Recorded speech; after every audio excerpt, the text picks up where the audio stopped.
Hypocrisy. Hey, what's up, guys? Welcome to Law-Splaining the Interwebs. I am your host, Nick Rekieta of Rekieta Law, a small law firm in central Minnesota, not in Minneapolis.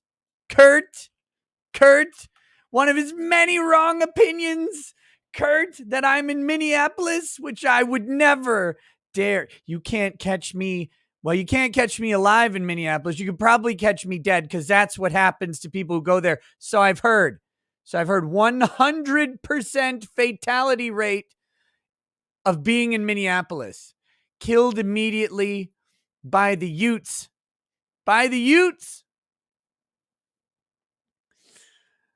Oh my goodness. Today, SCOTUS has issued a ruling.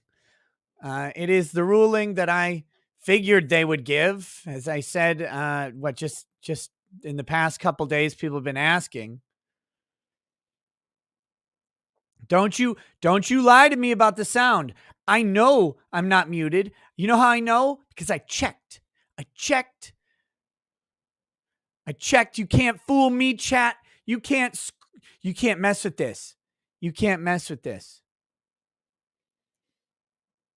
But we are here to discuss those decisions, and only correct opinions are allowed. Incorrect opinions are not allowed. But I don't have to worry about that because I only have correct opinions, only correct all the time, never wrong about anything ever. When you think I'm wrong, because sometimes people are like, oh, you know what? You missed this thing. And I'm like, I mean, I didn't miss it. I was just testing you. I was testing you to see what was going on. But I'm not incorrect. Like it's impossible. It's impossible for me to be incorrect. But no, we are jokery aside. We are going to talk about the COVID vaccination mandates. YouTube, I'm going to give a general disclaimer right now. Your policy, YouTube's policy, is stupid, and everybody who wrote it is stupid, and everybody who enforces it is stupid. Your policy on COVID is retarded. You want to suppress the voice of the people. You want to suppress open thought and discussion. You call it misinformation. Guess who's the most guilty of misinformation? The authorities who are talking about it are the most guilty. You know why? Because the authorities are the only people capable of providing misinformation, because they're the only authoritative source. Everybody else can ask questions, have discussions, have opinions, have comments and commentary, and it's not misinformation because we're all just trying to suss things out as free fucking people. Fuck you, YouTube. Your censors are garbage, and I hope all of them catch fire unironically. Just deal with that, okay? But we're going to talk about this sensibly. Remember, only correct opinions, and that is a correct opinion, because the censorship on COVID has caused harm. It has caused way more harm than some moron on the internet yelling into a microphone could ever cause. The idea of censoring and making the subject taboo and refusing to allow people open discourse and to come to reasonable conclusions and discussions about it, that has caused harm. The prevention of discussion of alternative medications has caused harm, because for some people, alternative medications are either their only option or a better option than what they've got. But you won't allow people to even look up the information about those alternatives. You want to censor it. You want to take it away. You want to reduce it. And therefore you, YouTube, not us, not anyone else, not the worst conspiracy theorist on earth, could be engaged in anything even akin to misinformation, because we are not granted false authority by decree of a president and the verification of a Senate.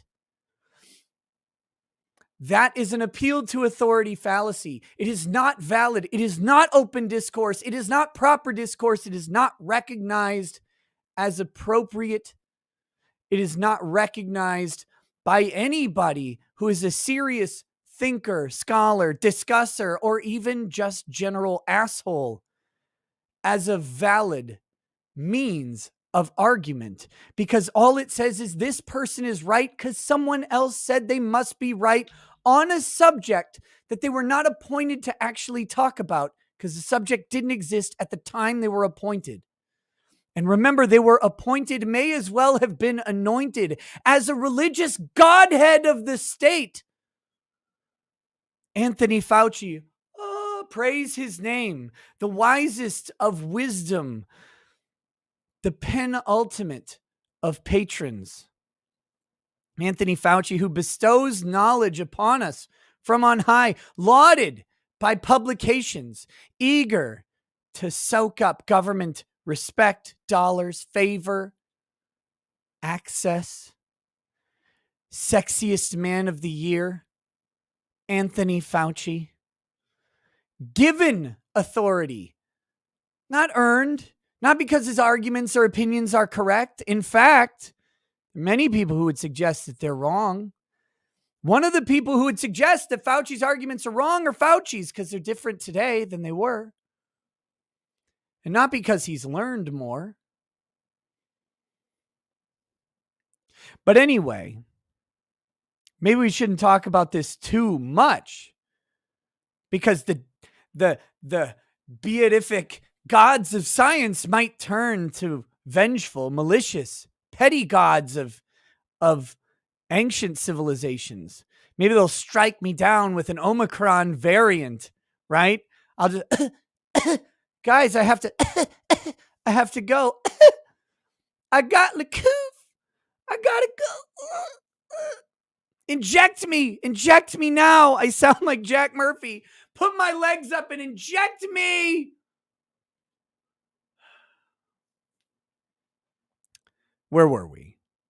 Let me summarize this.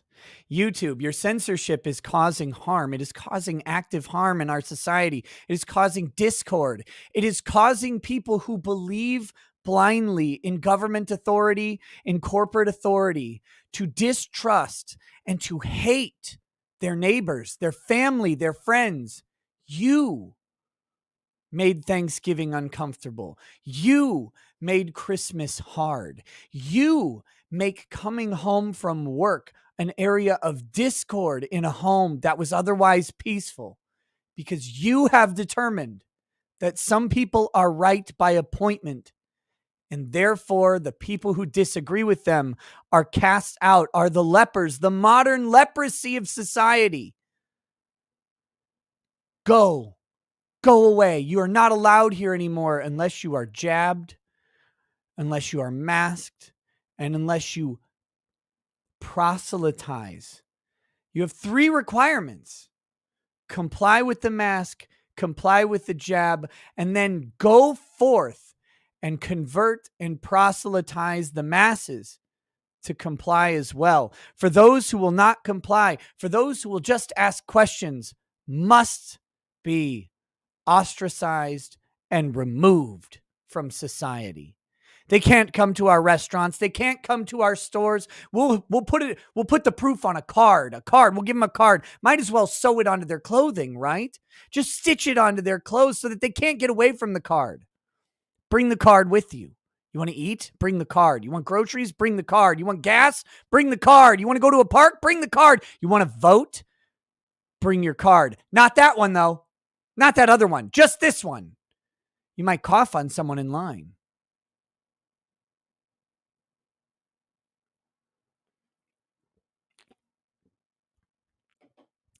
You, YouTube, big tech, you are causing the harm. You are literally ripping apart families. You are forcing a false narrative that there is but one way to address this issue. And it's disgusting and revolting. And so I say, fuck you. Fuck you. Saying it in different languages now. All right, I had to get that off my chest.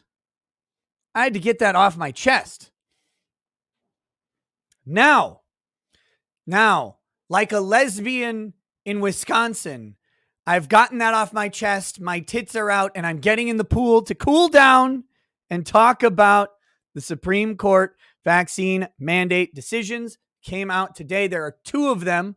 Let's give a very, very brief overview of the decisions, and then we're going to do the thing that everybody kind of hates. We're going to do the thing that everybody kind of hates. I'm going to pull up the document. We're going to look at it. I know, look, Kurt was just doing this uncivil law. I was razzing him a bit in the chat because we have some disagreements.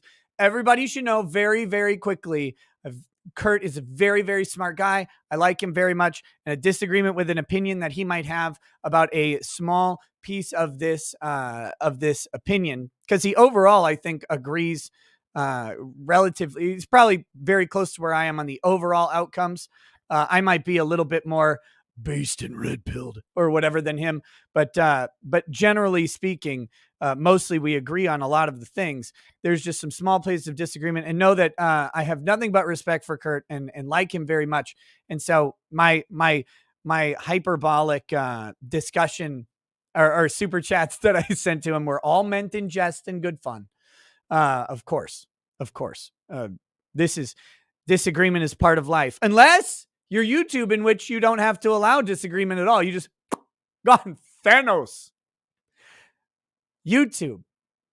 Just remember, the most important thing that everybody forgets is that the Thanos snap was indiscriminate. It was random. It was 50-50, a coin flip onto whether you became an ashtray at the bottom of Amy Winehouse's throat, or if you got to stick around. So everybody says, oh, they got Thanos snapped out of existence. No, they didn't. Thanos snaps are indiscriminate. They were indeterminate. You could not tell beforehand who would stay and who would go. Well, that's not entirely true, because the most important members who were needed to actually fix the problem all got to stay. So that was good. But Thanos snaps were ostensibly, I mean, there might have been one or two that he saved, but that was it. That was it. It was over. It wasn't a choice. YouTube removes someone. They yeet a channel.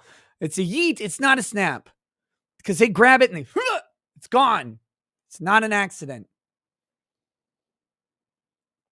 But we're gonna okay. Here's the skinny. All right.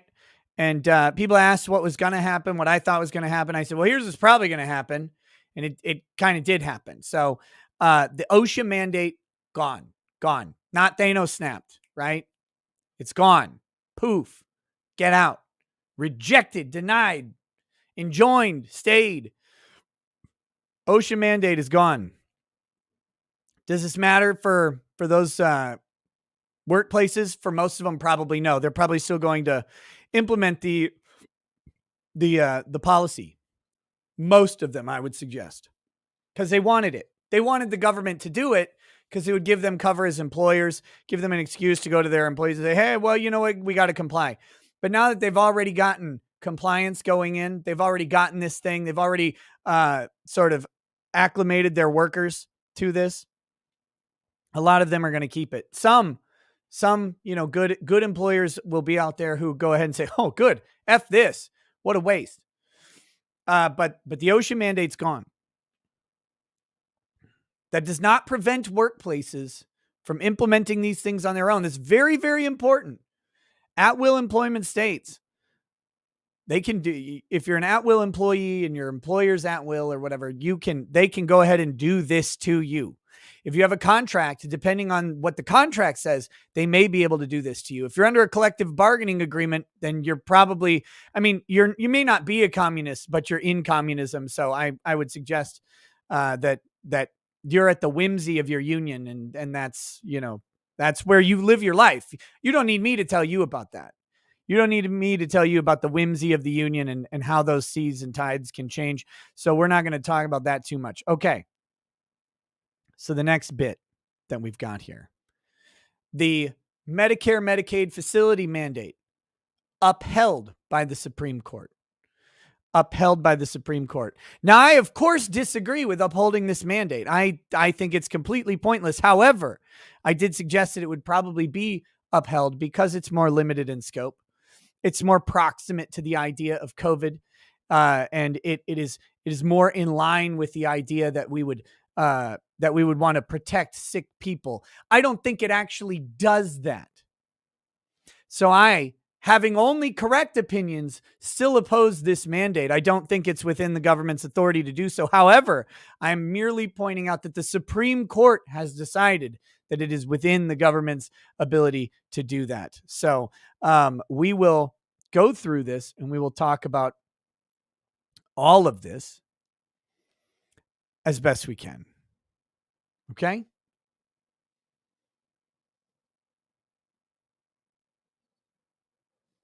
Moments in trading. Don't be fucking dumb. He says, this is Nick misleading you. No companies will not still be able to require it. Nick is either lying or really stupid. Bro, they can just fire you if you don't have a vaccine.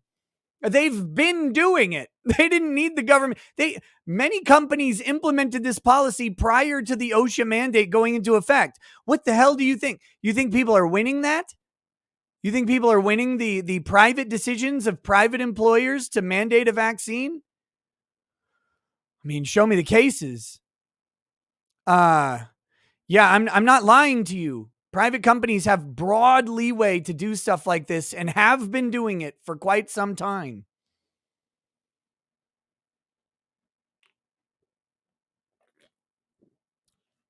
Hey, what's up, Aiden? How you doing? Haven't talked to you in a while. Hope everything's going well.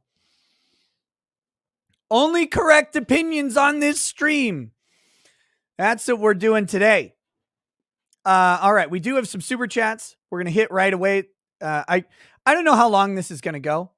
I'm feeling, what are HIPAA laws? Your employer is not under HIPAA.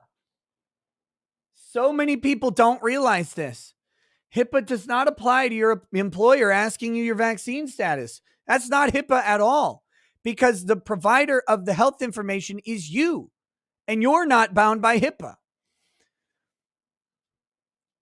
HIPAA means that it's the protection of your information from unwilling disclosure by a covered entity with personally identifying health information. ADA, oh my God.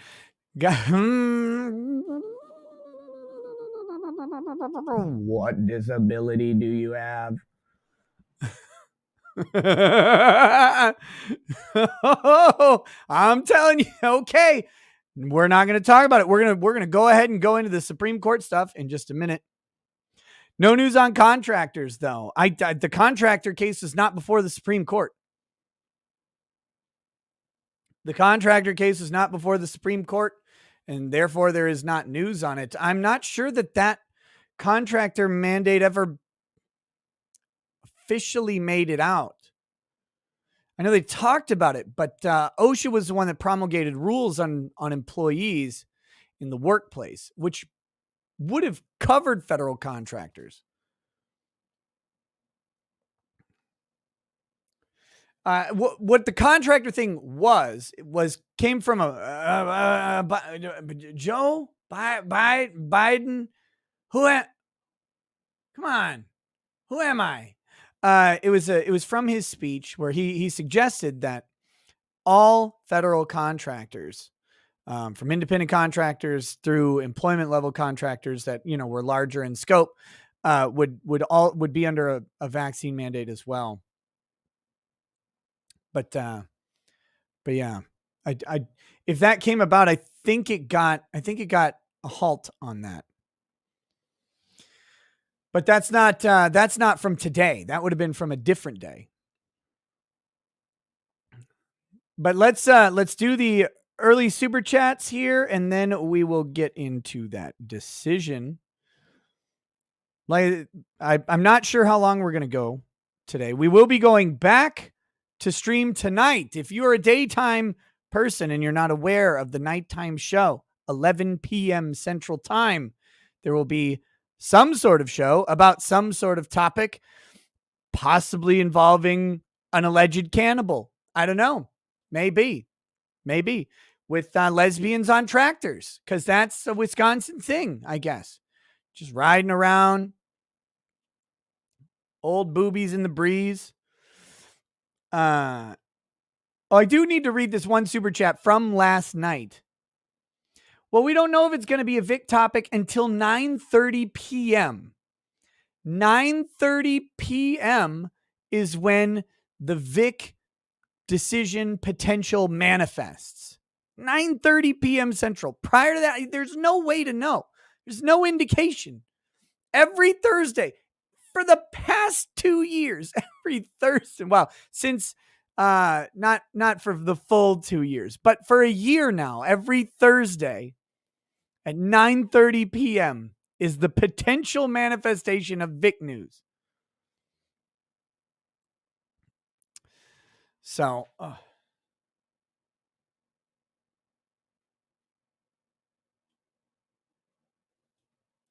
Evil Black Cat, we just discussed this. The federal employee mandate was not in front of the Supreme Court, and I believe that was actually stayed earlier. But here we go.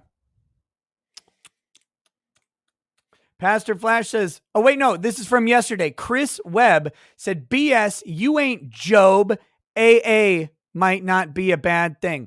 I guess Chris Webb missed the part where I said that I was joking and exaggerating my minor inconveniences. Although I would suggest maybe today I transgressed into Job, because I tried a chicken nugget from McDonald's, right? I grabbed 10-piece nuggets. My kids wanted fries, and one wanted a smoothie and one wanted a shake or whatever. So I'm like, McDonald's, can we go somewhere that doesn't have fried food? Because if you don't know, I got the COVID last year. And then just in this past month, in the past couple weeks, really, I guess it was right around Christmas time. I noticed I got popcorn. I started eating it. And I was like, this tastes kind of like garbage instead of like popcorn. So I love popcorn. But it tasted like garbage. It was fresh movie theater popcorn. And then I noticed that when I ate fried chicken, which is my favorite food on earth because I'm black on the inside, right? Like my soul. I ate fried chicken. I took a bite and I was like, this tastes like garbage too.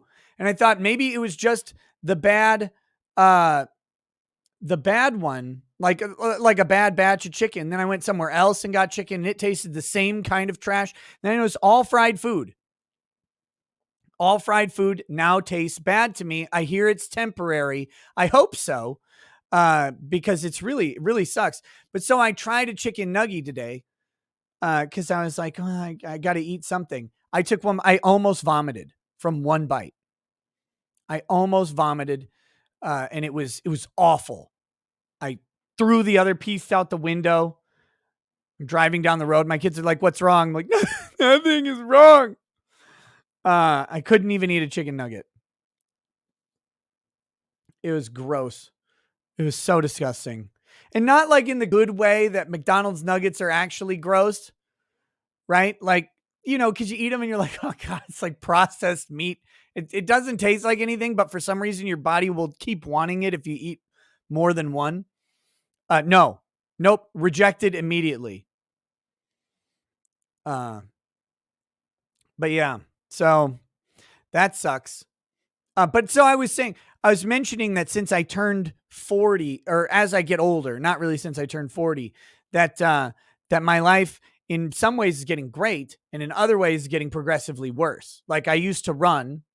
I did a marathon when I was 34, and then God was like, nope. He doesn't Thanos snap. He God snaps. He's like, now you have a heat allergy and running sucks. I'm like, oh, okay.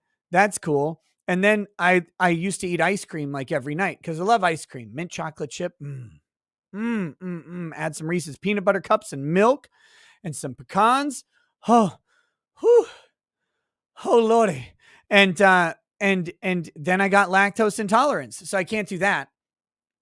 Can't do that anymore. Now I have to eat bullshit coconut milk ice cream, which is, it's okay, but it's not the same. I don't even want it. And then now this. Oh, you like fried food? You still had fried food, didn't you? Yep. Even a pan-seared steak, if you use some oil in the pan, right, which you do, as one would, it's something with the frying of the oil.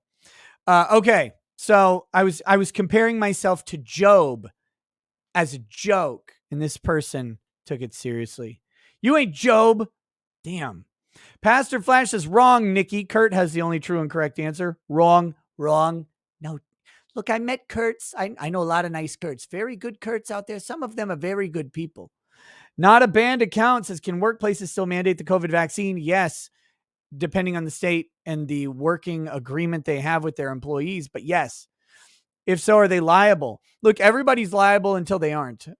There's no blanket immunity. There's no statutory immunity for companies implementing a workplace vaccine. They would, in theory, be liable for damage. I mean, you got to prove it. Proving out medical shit isn't the easiest thing in the world in court because, you know what? You do a lot of different stuff in your life. And a court, hypothetically, right now, with a left-leaning judge who's 70 years old and loves all of the injectable vaccines they can get pumped into their body because they're afraid of death,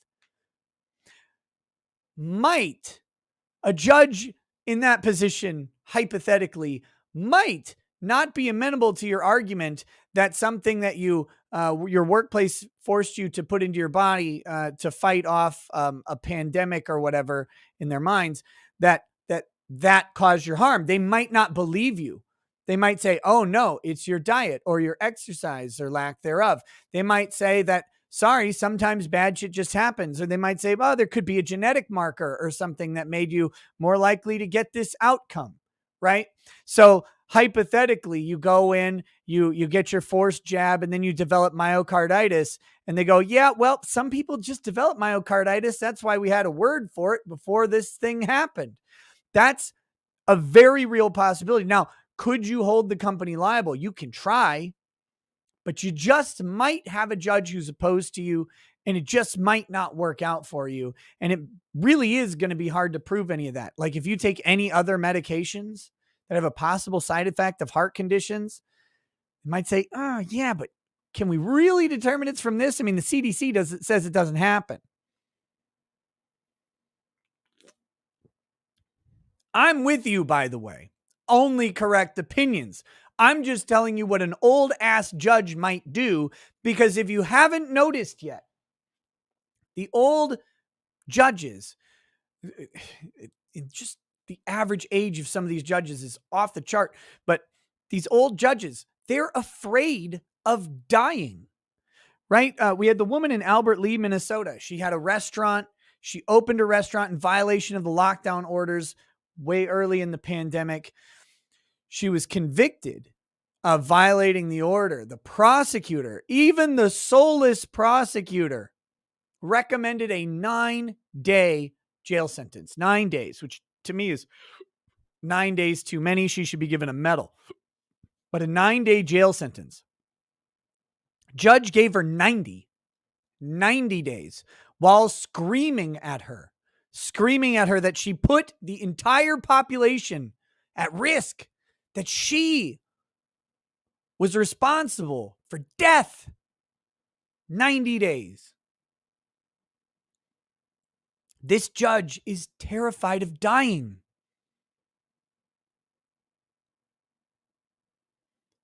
So, of course, but judges aren't biased, though, right? Judges aren't biased.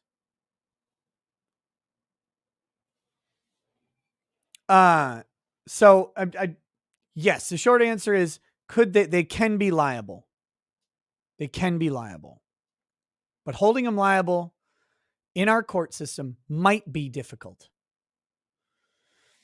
Can companies hiring contractors still mandate the contractors be vaccinated? Sure. They're freely contracting, right? They're saying, hey, I'm entering into an agreement with you. Here are the terms of the agreement. If you don't like it, we don't do business.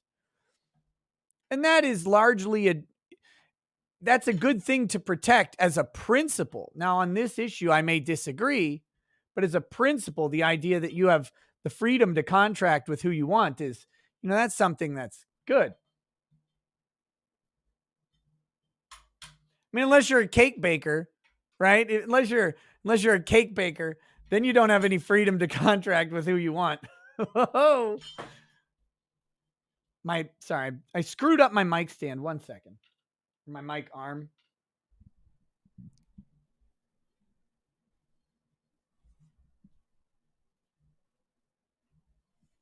There we go.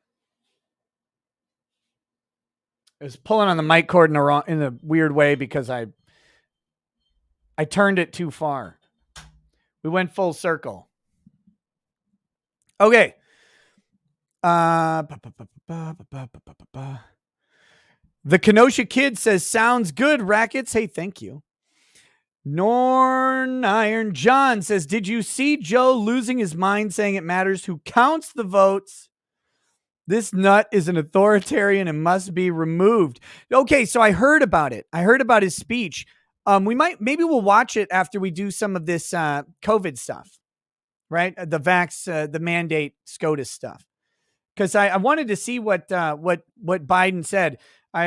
Mitch McConnell criticized it as unprofessional, and Mitch McConnell, a bastion of professionalism, so boring. ASIIK says based dope super lit. FBI Glow Boy says 12 years as an ER ICU nurse, and now my career is over. All because some weak judges say an illegitimate federal government says so. Screw Hamilton, John Jay, Rufus King, and all the other Federalist Society clowns.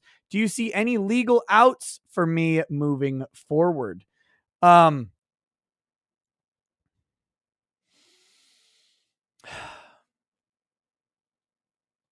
Only if you qualify for an exemption. And I'm sorry to say that. Your story is exactly the problem. Your story is exactly the problem because people like Breyer believe that forcing you to get a vaccine will prevent the rest of the world from dying rather than just you. That's what they believe.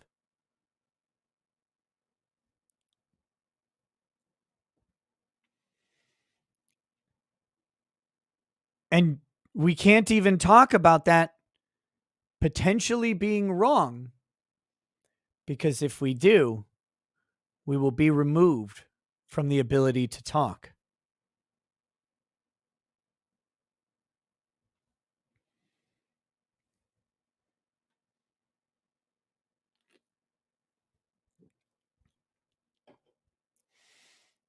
So I empathize with you. I sympathize with you. I wish I had a better answer.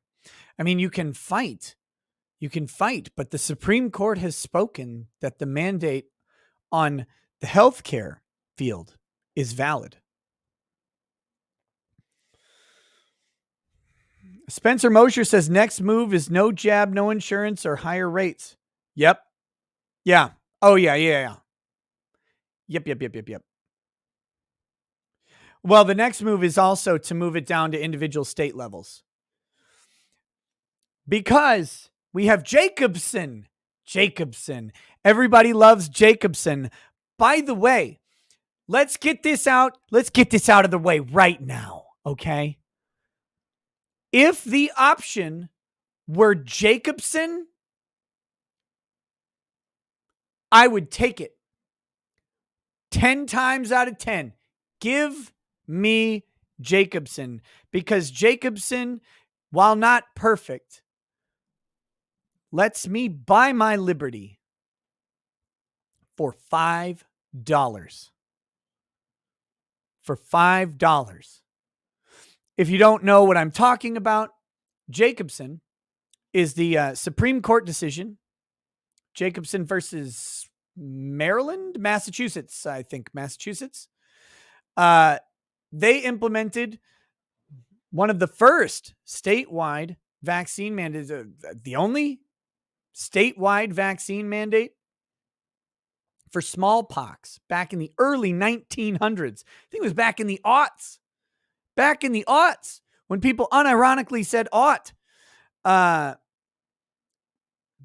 smallpox vaccine mandate. And here was the mandate. You either got the vaccine or you paid $5. Now, modern day equivalent, $150. $5. That was your criminal penalty for not getting the vaccine. $5.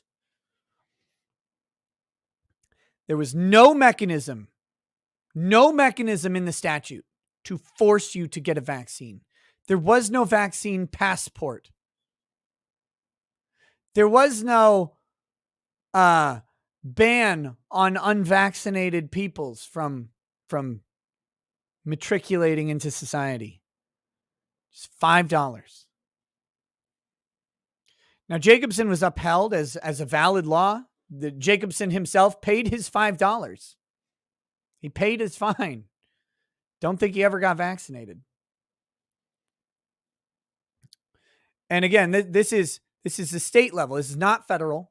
The federal government has never done anything like this at all. And so the question of whether they can actually, Jacobson would suggest that the federal government can't do that, but it's not authoritative. That's dicta. That's an inference.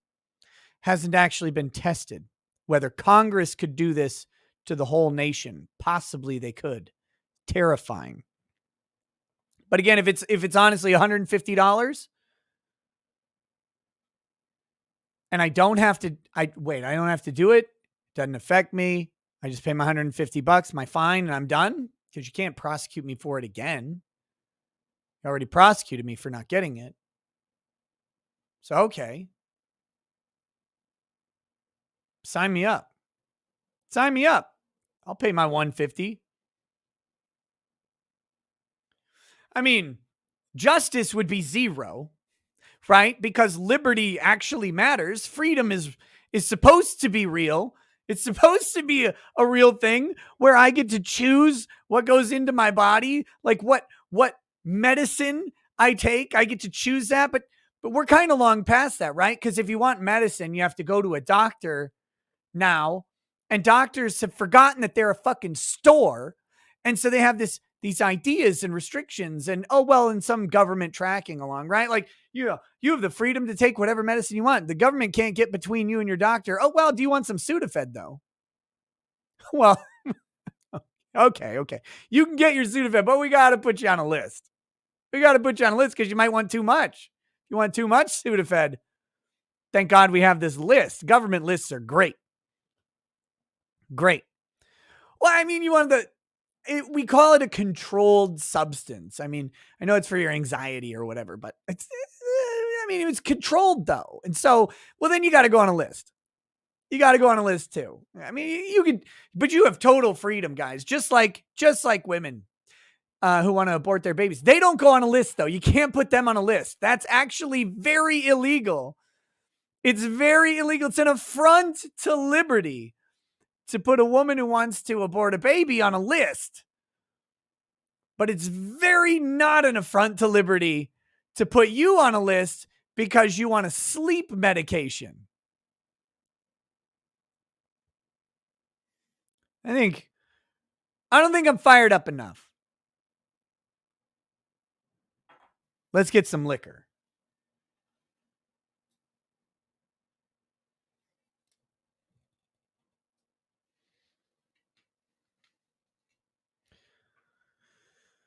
But anyway, yes, state level mandates, very, very high potential. You know what states we're talking about. We're talking about Minnesota, California, Massachusetts.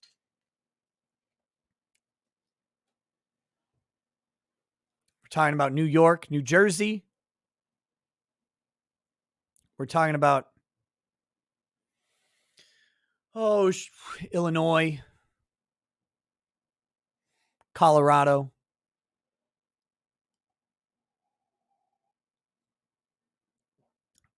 Gentleman Jack, because I am a gentleman.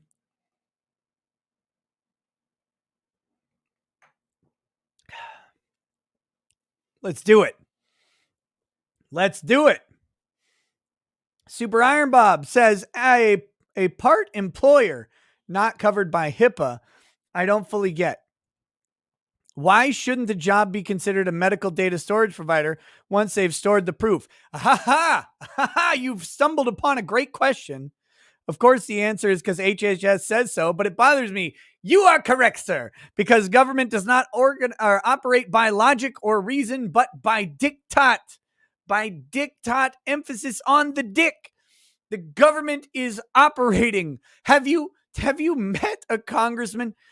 Oh, you always get these austere statements by the court, like Congress had thoroughly considered and debated the issue, and then they chose wisely what words carefully and articulately put into the statute. And you're like, but I met congressmen though.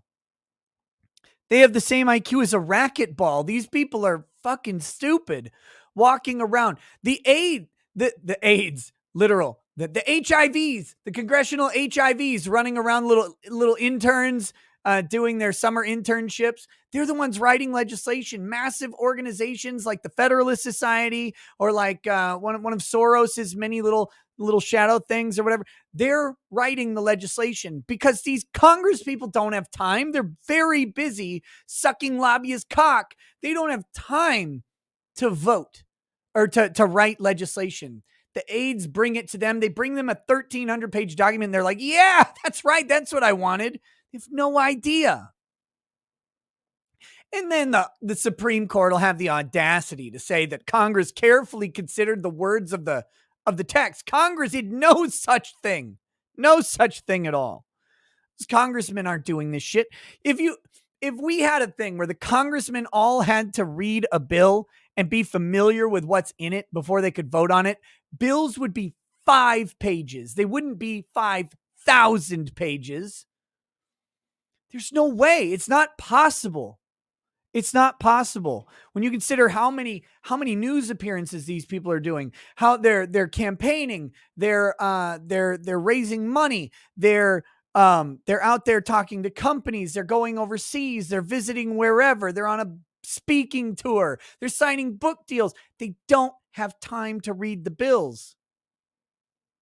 I mean, if you notice, I just mentioned a bunch of things that shouldn't be part of their job, but hey, it's side benefits. Hey, you got to pay the bills, right? You got to do that. They don't have time to read this stuff. So, yes, but HIPAA. The answer is exactly what you said. Health and Human Services Secretary, who's empowered by HIPAA,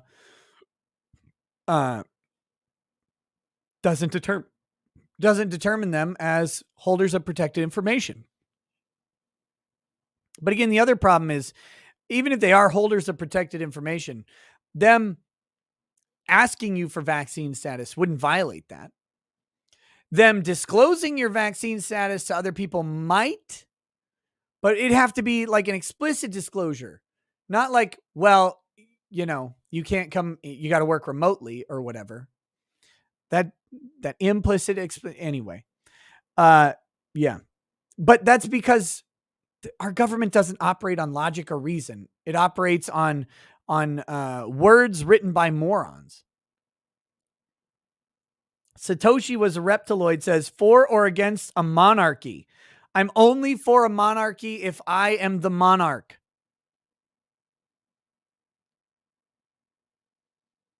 That's it. If I'm the monarch, monarchies are great. If I'm not the monarch, nope.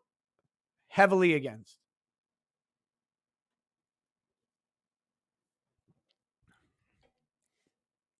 Peter says, the only thing I want in life right now is an Aiden Uzalu Nick stream. Who's Uzalu? I don't know who Uzalu is.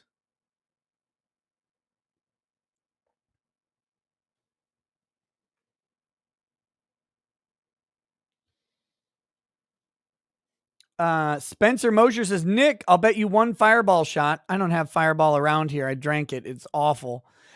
The last time I drank Fireball on a YouTube stream was in excess of a year ago, I believe.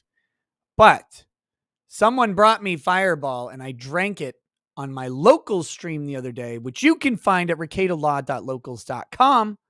That stream is actually still up, I believe, and should be viewable to the public. Now, you do have to create a free locals account to view the content.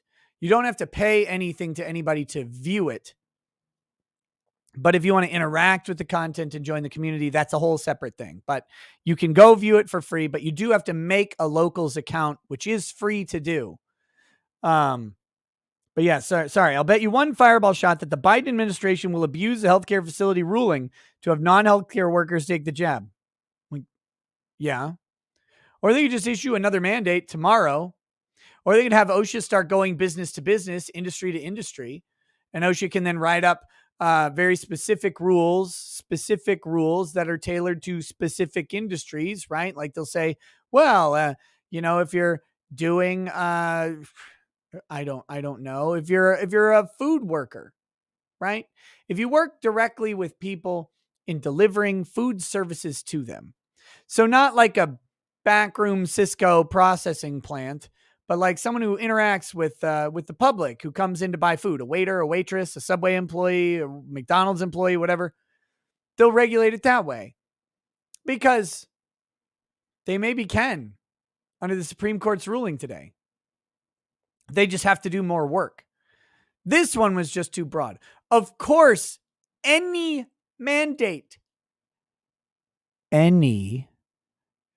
yes, even the one you're thinking of. Yes, even seat belts. Yes, even motorcycle helmets. Any mandate is tyranny. Compelled positive action is an affront to essential liberty, no matter what the action or how much we might agree with the outcomes of the action. Compelled action is tyranny. No mitigating statements. Never. It is always tyranny in every context. All of them. There is no contrary. You come at me and you say, but what about this one? No, fuck you, tyrant. Every single time. All of them. I dare you. Try and find it. Again, I don't care if the compelled action is you are required to collect your $1 million. No. You're required to only have sex with supermodels. No. I will find a fatso just in spite of you. All compelled action is tyranny. Period. There cannot be any, but the public health. No. Screw the public. The public derives its rights from my individual rights, always and forever. We got this watered down panty waist bullshit coming from the Supreme Court from the start. From the beginning, they were doing this collectivist nonsense. Oh, and make no mistake, Jacobson was enacted in 1903. When was it decided? When was Jacobson decided? Let's fucking find out. Jacobson. 1905. You know, it's becoming very, very popular in the early 19th century. Collectivism. Progressivism. The progressive era. It's on the cusp of it. It's just the path to communism. Well, we got to start thinking as a community. No, we don't. No.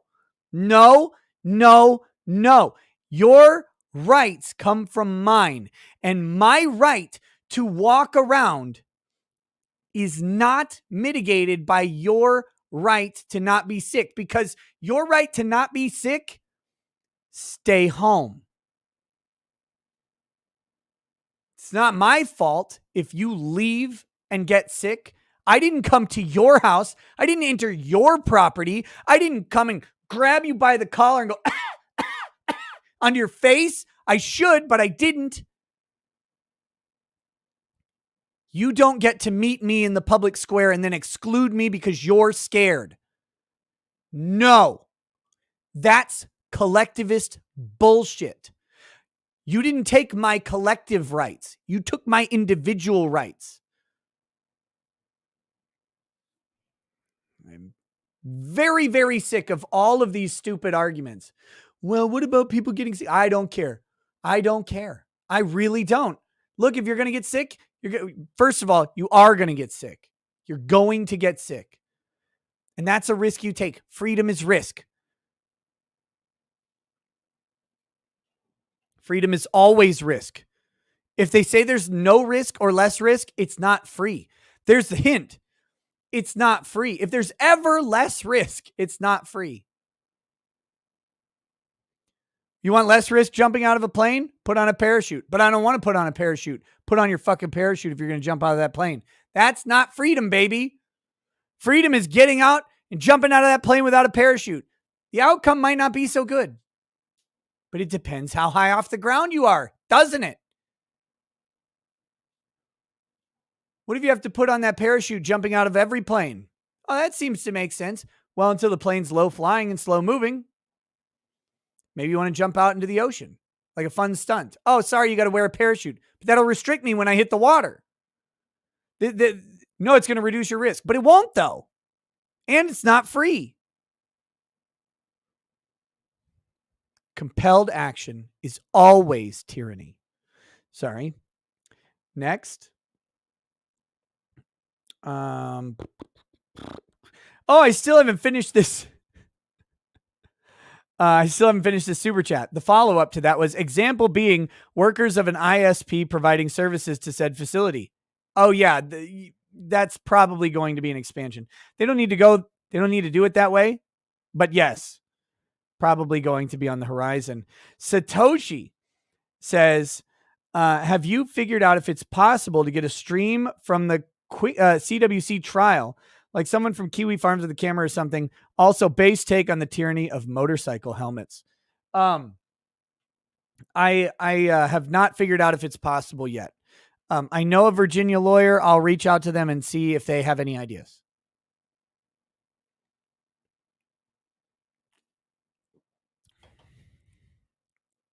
So now, let's get on to this.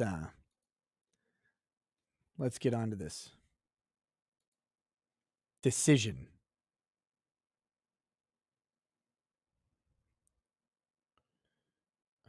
Where is it? Here we go.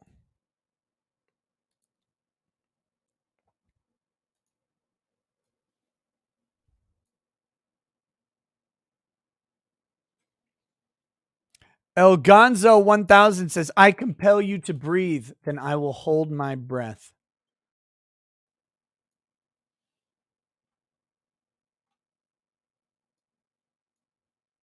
All right.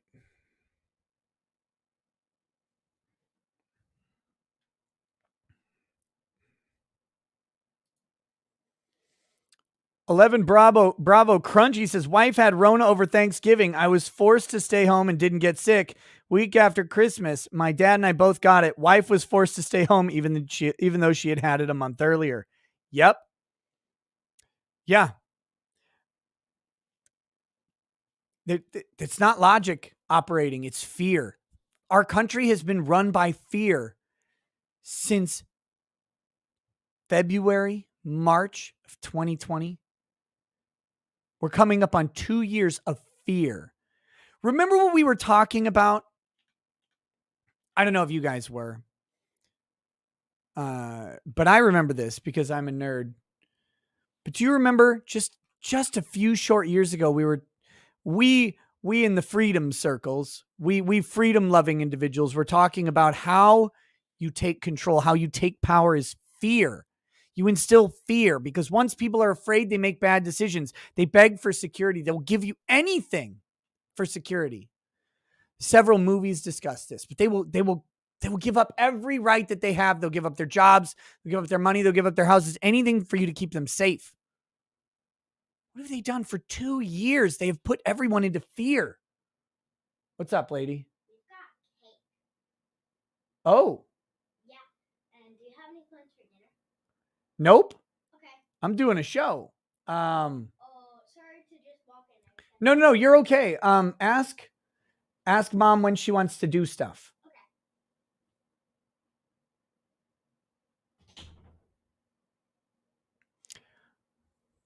I might be at the tyranny of the family at some point. We'll figure this out.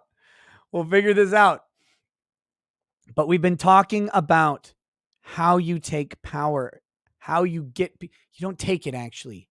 You get people to give it to you.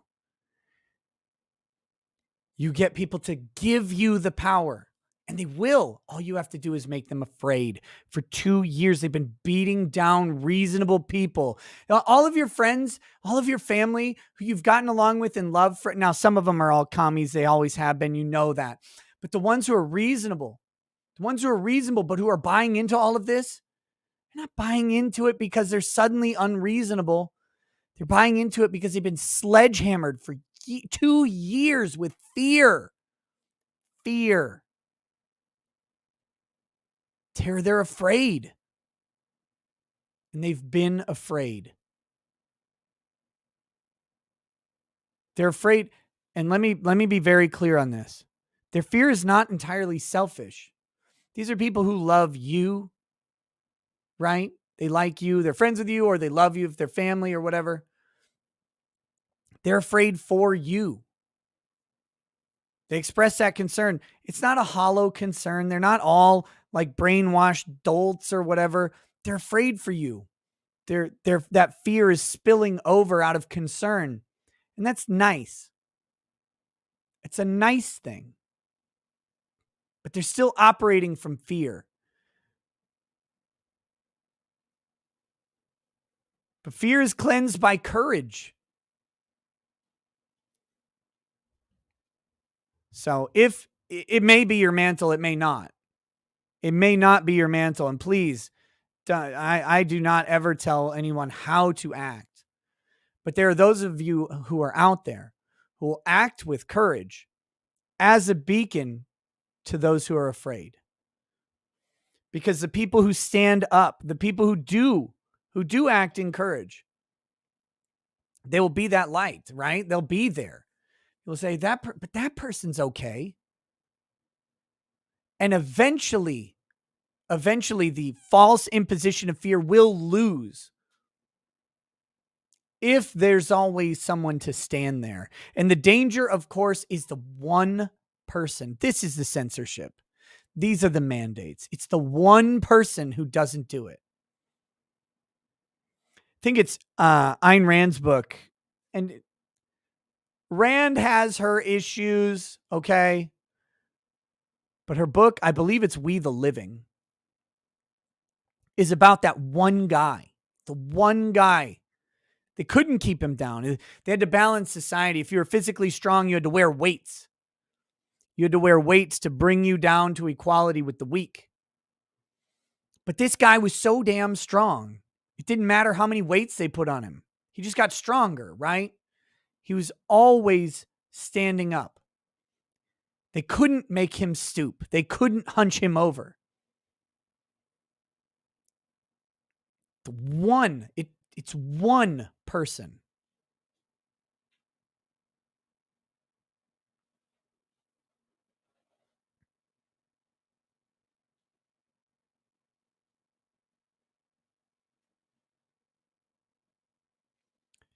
That's Harrison Bergeron by Kurt Vonnegut. It's also in a Rand book.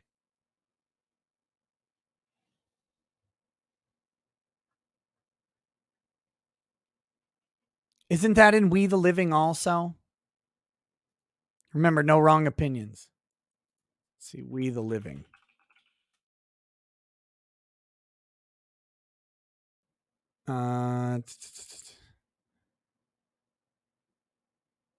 Okay, no, that's not We the Living. Shit. I must be thinking of the Vonnegut book. Dang it. But the chat's wrong anyway, because we have no wrong opinions here.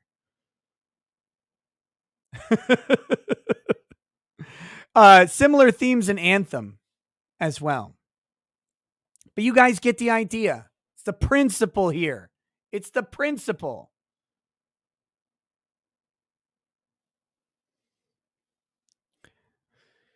Anthem is the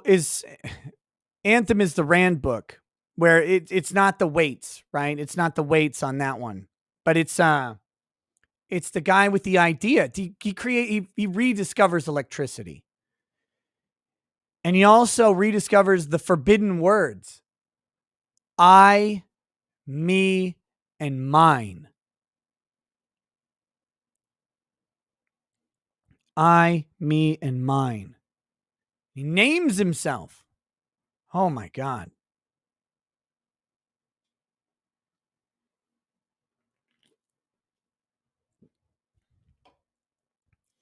But it was the one guy. The one guy reset society.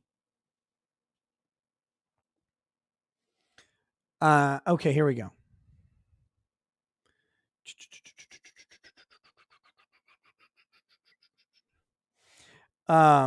Gates of Above says Revenge of the Sis wants to know if they have a case on the G4 lady when she said she's as bangable as Olivia Munn and Morgan Webb.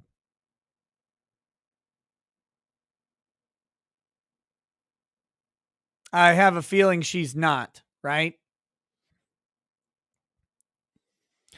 Does Olivia Munn still have a face that you could like cut paper with? Or is that someone else too? I don't know. Roxanne Shimsky says, thank you. Oh, you're welcome. MKEOD says, awesome rant. Good to hear, since some on the terminally online new right are now agitating for more government power.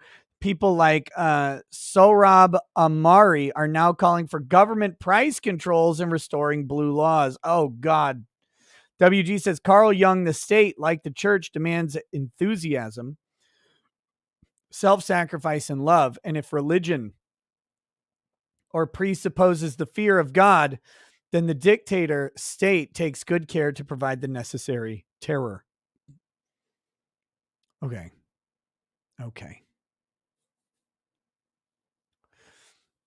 I don't know who Morgan Webb is, but I remember Olivia Munn. She was like the chick all the nerds were thirsty for because she was on G4. Olivia Munn.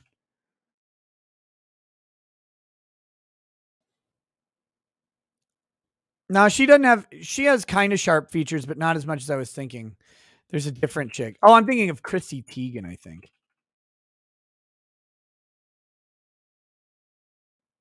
Morgan Webb. Yeah, she's kind of cute. What's the new G4 chick's name?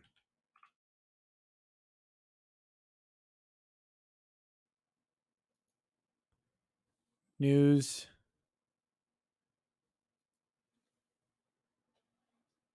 Indiana Black? That girl? Ugh.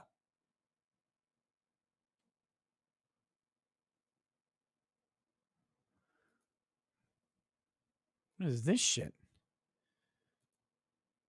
Does she have elf ears? Like, what is happening? She looks like a dude. Anyway, I'm not worried about that. That's something else. We're back. We're going to SCOTUS here. Rhino says, you're talking about Harrison Bergeron by Kurt Vonnegut. Bergeron seized power with his dancer girlfriend, who is similarly ubermensch. Then instead of doing anything worthwhile, they dallied around until they got killed. Okay, well, I like Anthem's story better. Frosk? All right, let's pull this up. Share tab. This one.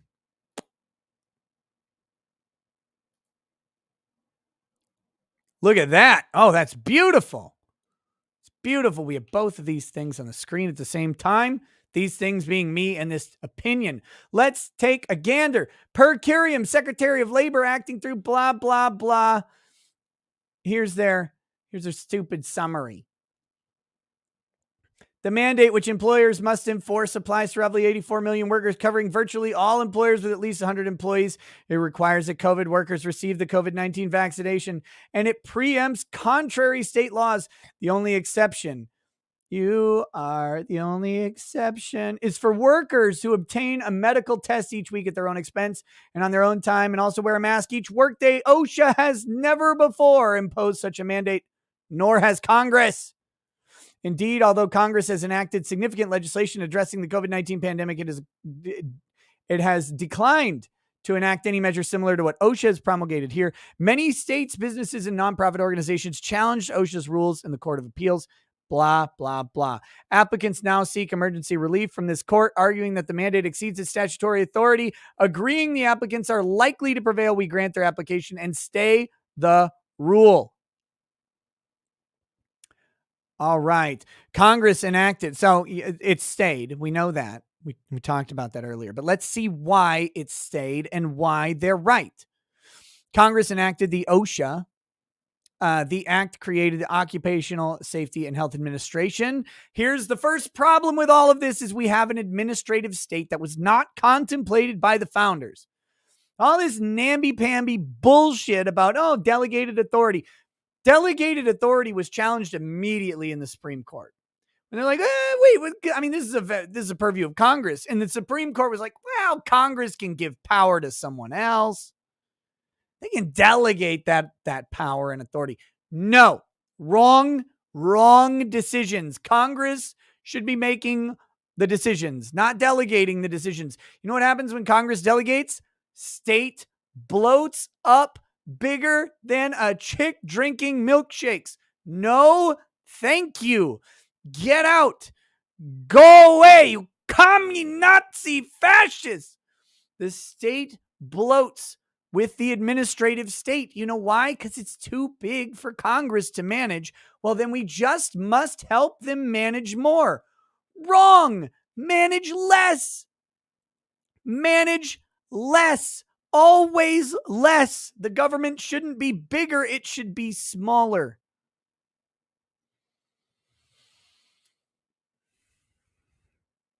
Which is part of the Department of Labor and under the statute, the supervision of its secretary. As its name suggests, OSHA is tasked with ensuring occupational safety. That's key.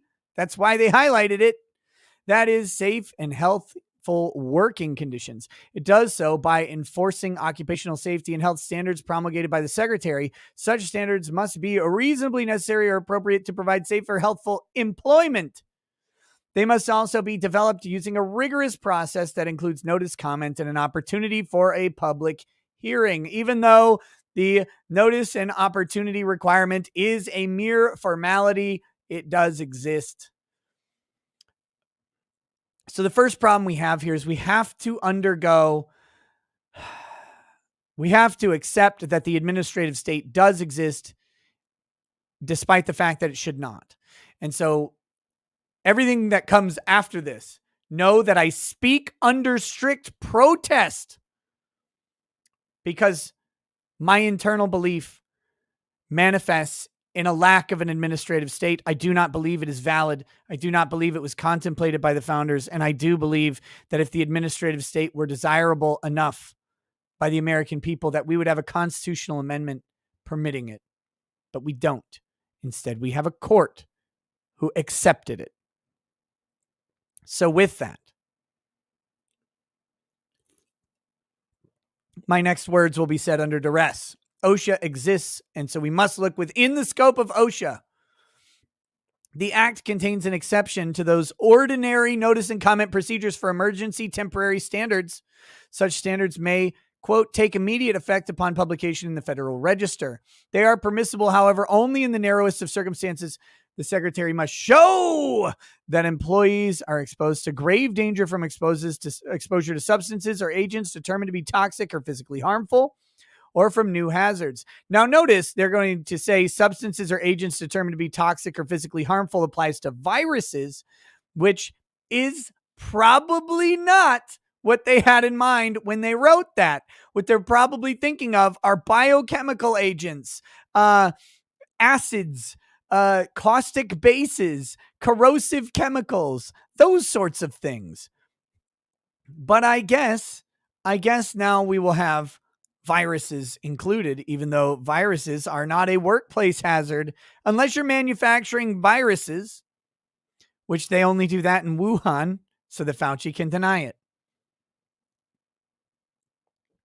And two, that the emergency standard is necessary to protect employees from such danger. Prior to the emergence of COVID-19, the secretary had used his power just 9 times before and never to issue a rule as broad as this one. Of those 9 emergency rules, 6 were challenged in the court. Only one of those was upheld in full. So only 4 total were upheld in full because 3 weren't challenged. 1 was upheld. The others were partially stricken. On September 9th, 2021, 2 days before #NeverForget, President Biden announced a new plan to require more Americans to be vaccinated. And this is one of the problems, as we saw with the Trump administration. Sometimes what you say about a policy can have an impact, even if the policy would is not exactly what you say, right? Because they didn't come in arguing that this is a way to require Americans to be vaccinated. They came into the Supreme Court arguing that this was necessary for American workers to be protected in the workplace, which was always a lie. Shockingly, the state was lying to itself. The Solicitor General of the United States got in front of the Supreme Court of the United States and argued that this had anything ever to do with workplace safety. It had zero to do with workplace safety. This was never about workplace safety. It was always about getting more vaccinated people in the country. And this was the only way, one of the only ways that they believed that they could guarantee that would happen. If we just take their jobs, they'll be forced to get the vaccine. They don't care about COVID in the workplace. This was never about coughing on your cubicle mate. This was always about the grocery store. Always. But the Solicitor General of the United States lied to the court. Because of course they did. Because it's the state. And the states lie. Or the state lies, I should say. Remarks on the COVID-19 response to national vaccination efforts of the president. As part of that plan, the president said that the Department of Labor would issue an emergency rule requiring all employers with at least 100 employees to ensure their workforces are fully vaccinated or show a negative test at least once a week. Purpose of the rule was to increase vaccination rates at businesses across America. By the way, the other lie of the Solicitor General was it's really a masking and testing mandate, but the vaccine would get you out of the masking and testing, which is also a lie. But I digress.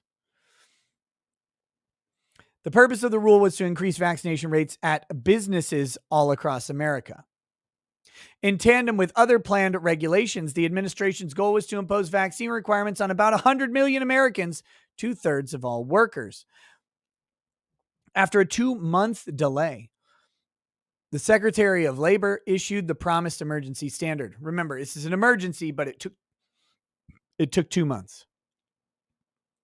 Consistent with President Biden's announcement, the rule applies to all who work for employers with 100 or more employees. There are narrow exemptions for employees who work remotely 100% of the time. Not that you come into the office once a month. Or who work exclusively outdoors. Not that you go into a building for 15 minutes out of a day. Exclusively. But those exemptions are largely illusory, as they're talking about here. The exclusively part of that eliminates effectively every remote employee and effectively every outdoor employee, because almost all of them have to go indoors at some point.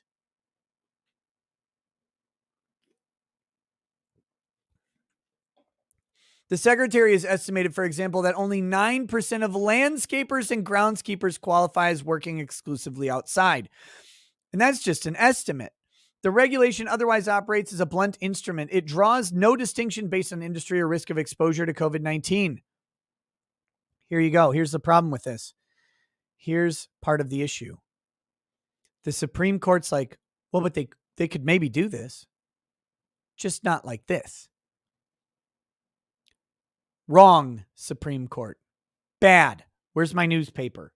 No. Bad court. Thus, most lifeguards and linemen face the same regulations as do medics and meat packers. OSHA estimates that 84.2 million employees are subject to its mandate. Covered employers must develop, implement, and enforce a mandatory vaccination policy. The employer must verify vaccination status of each employee and maintain proof of it.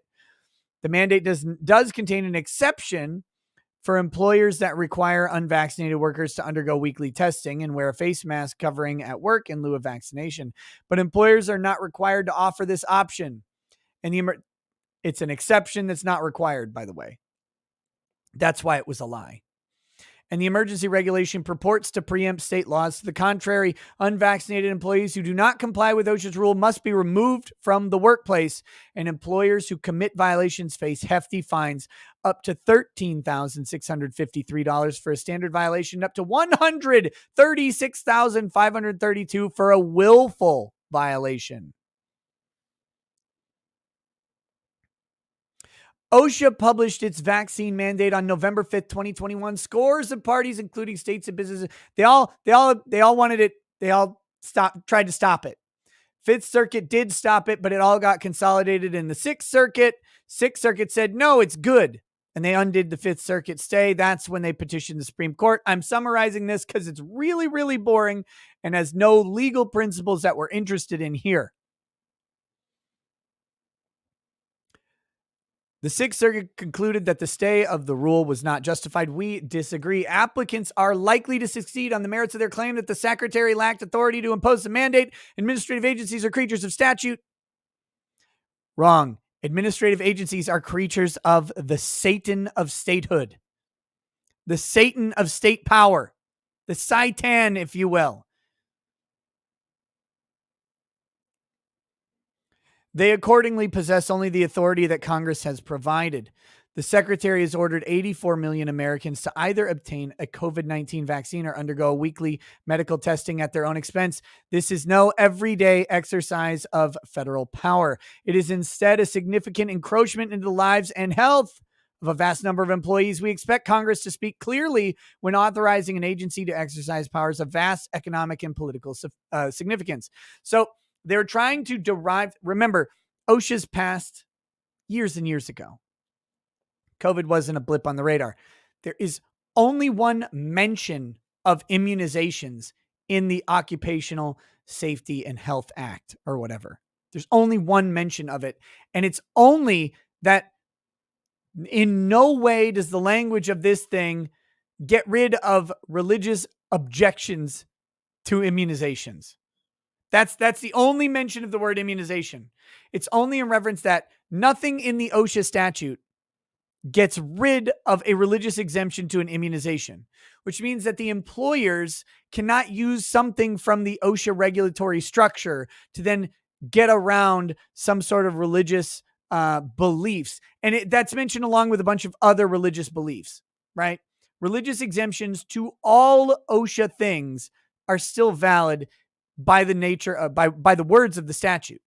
And so the government said that because they mentioned immunizations, they must have contemplated an immunization requirement from OSHA, which is wrong. Another lie by the lying Solicitor General of the United States.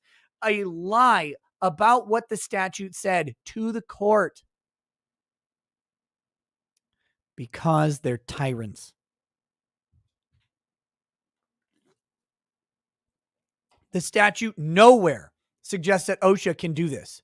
Nowhere suggests that OSHA has any power to talk about immunizations in any way.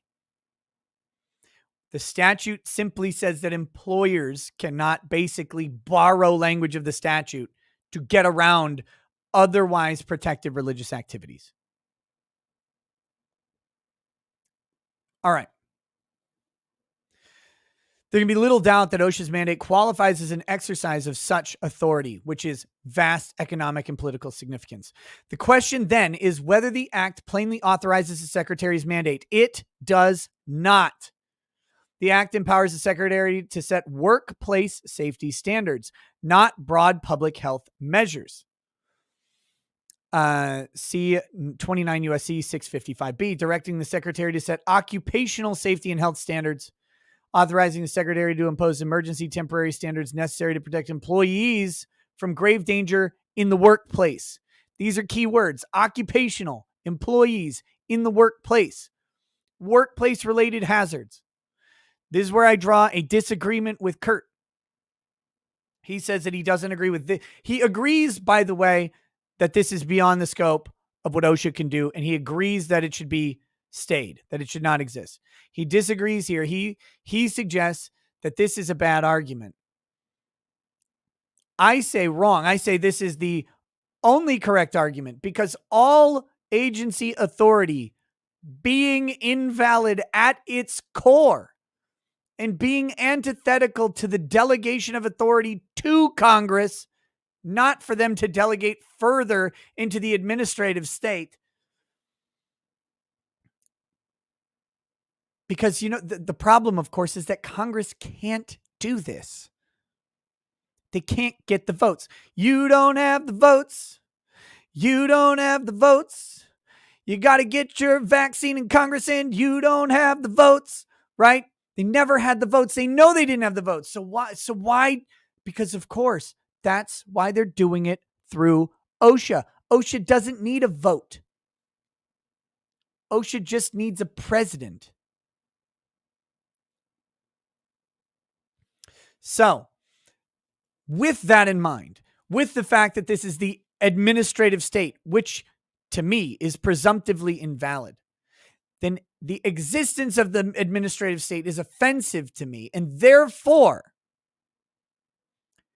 its powers must be read to be extremely limited, extremely conscripted to the exacting nature of the text. We don't give them deference. We don't give them broad authority. No. They should have none. They get a tiny bit.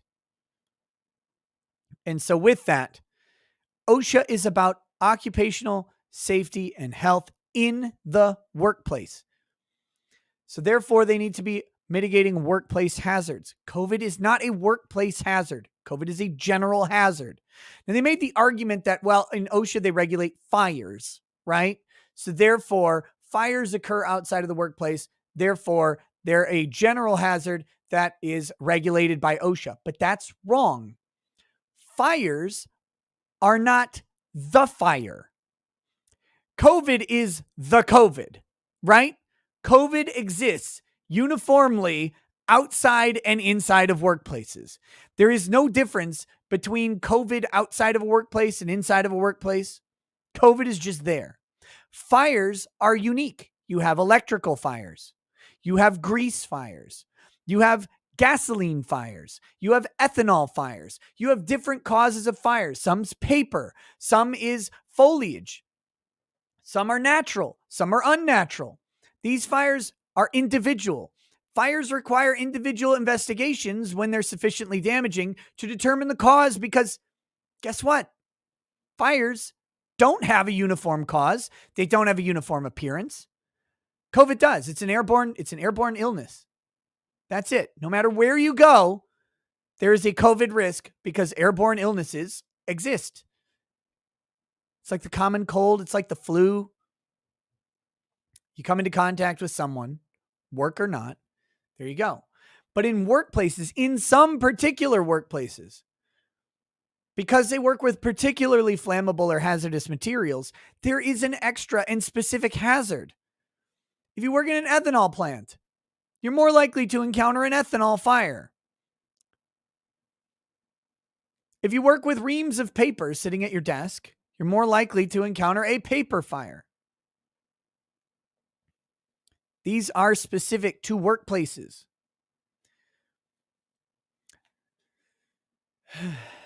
So, this is where I agree with the majority and where Kurt disagrees. And I wanted to make that clear. The dissent, they're going to talk about it. Here, let's just see what they say. That's what I say. Let's see what the dissent says. The act empowers the secretary to set workplace safety standards, not broad public health measures, blah, blah, blah, blah. Confirming the point, the act's provisions typically speak to hazards that employees face at work, and no provision of the act addresses public health more generally, which falls outside of OSHA's sphere of expertise. The dissent protests that we are imposing a limit found no place in the governing statute. Notice the dissent was predictably Breyer, Sotomayor, and Kagan. The only surprise there is that Roberts was on the correct side of this issue. Not so. It is the text of the agency's Organic Act that repeatedly makes clear that OSHA is charged with regulating occupational hazards and the safety and health of employees. The Solicitor General does not dispute that OSHA is limited to regulating work-related dangers. She instead argues that the risk of contracting COVID qualifies as such a danger. We cannot agree. Although COVID is a risk that occurs in many workplaces, it is not an occupational hazard in most. COVID-19 can and does spread at home, in schools, during sporting events, and everywhere else that people gather. That kind of universal risk is no different from the day-to-day dangers that all face from crime, air pollution, or any number of communicable diseases. Permitting OSHA to regulate the hazards of daily life simply because most Americans have jobs and face those same risks while on the clock would significantly expand OSHA's regulatory authority without clear congressional authorization. That is correct. That is the correct opinion from the court. Panama Jack's Jim says, have enjoyed your take on the law and needed to toss shekels your way. JD Frank Sinatra just saying, yes, that's good stuff. It is. Okay. The dissent contends that OSHA's mandate is comparable to fire or sanitation regulation imposed by the agency. But a vaccine mandate is strikingly unlike the workplace regulations that OSHA has typically imposed. A vaccination, after all, cannot be undone at the end of the workday. Contrary to the dissent's contention, imposing a vaccine mandate on 84 million Americans in response to a worldwide pandemic is simply not part of what the agency was built for. That is not to say OSHA lacks authority to regulate occupational specific risks related to COVID, where the virus imposes a special danger because of the particular features of an employee's job or workplace. Targeted regulations are plainly permissible. Plainly only, again, if you accept the administrative state as valid. We do not doubt, for example, that OSHA could regulate researchers who work with the COVID-19 virus. See, that's the distinction. Are you at a particular workplace-related risk for COVID? You're handling the virus. You're eating bat soup or whatever. You're licking Chinese people. That's your job. Then maybe you got to be vaccinated under OSHA. Maybe, if your job is to walk around licking all the Chinese.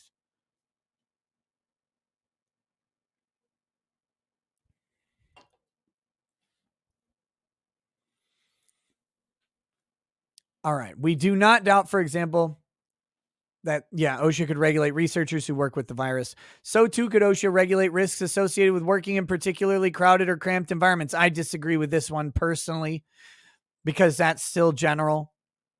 But the danger present in such workplaces differs in both degree and kind from the everyday risk of contracting COVID-19 that all face.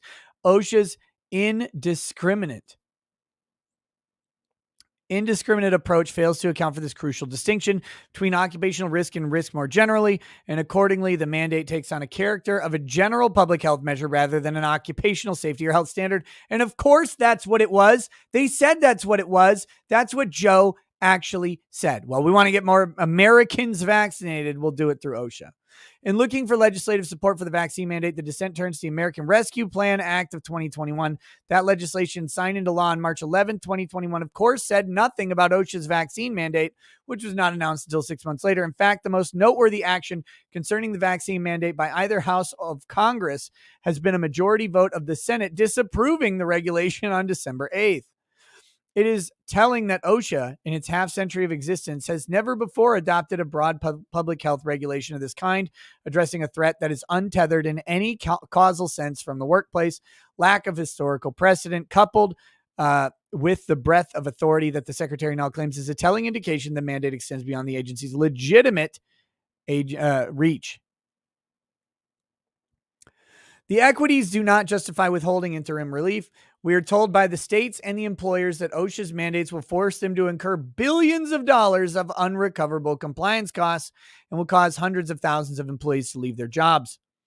For its part, the federal government says that the mandate will save over 6,500 lives and prevent hundreds of thousands of hospitalizations. Look at this. Look at this. Taking away the free choice of 84 million people of 84 million people will save 6,500 lives, is their estimate.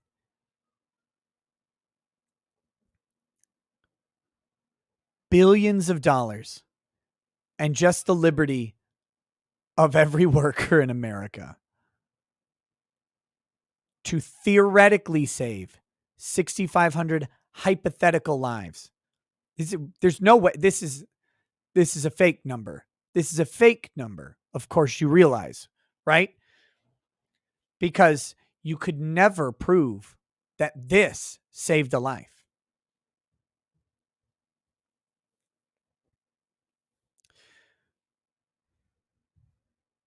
What's the OSHA? What's the vaccine death rate right now? Or not the vaccine death rate, the COVID death rate. COVID death U.S. COVID deaths in the U.S. What do we have today?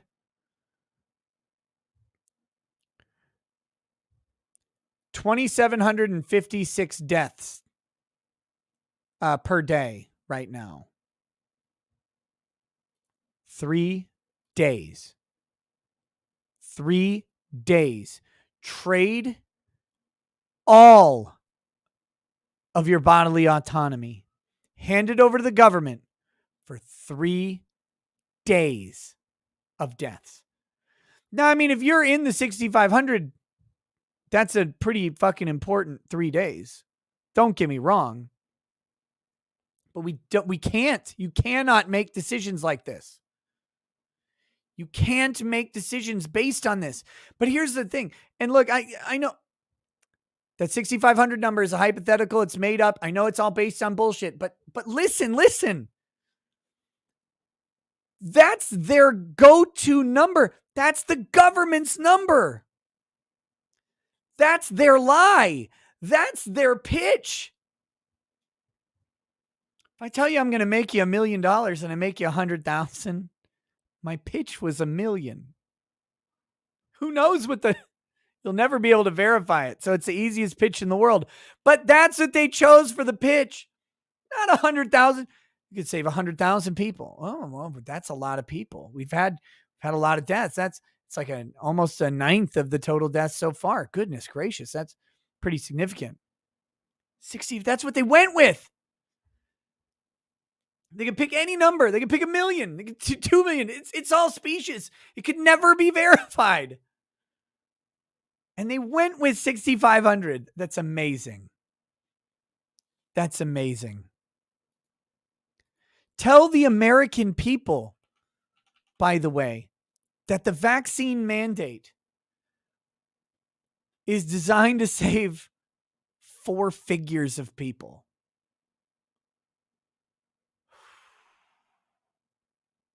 That's amazing. That's amazing. It is not our role to weigh such trade-offs in our system of government. That is the responsibility of those chosen by the people through democratic processes. Although Congress has indisputably given OSHA the power to regulate occupational dangers, it has not given that agency the power to regulate public health more broadly. Requiring the vaccination of 84 million Americans selected simply because they work for employers with more than 100 employees certainly falls in the latter category. The application for stays presented to Kavanaugh and by him referred to the court are granted.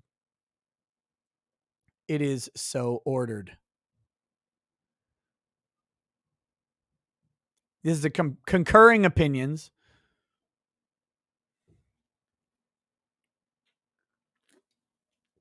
So that was a per curiam opinion. That's an opinion from the court. It is not written by a specific justice and attached to them. So these justices wrote a concurring opinion. I don't know if I want to read that.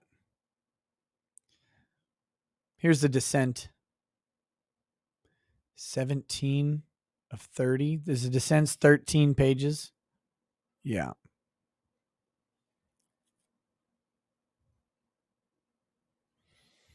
Let's see.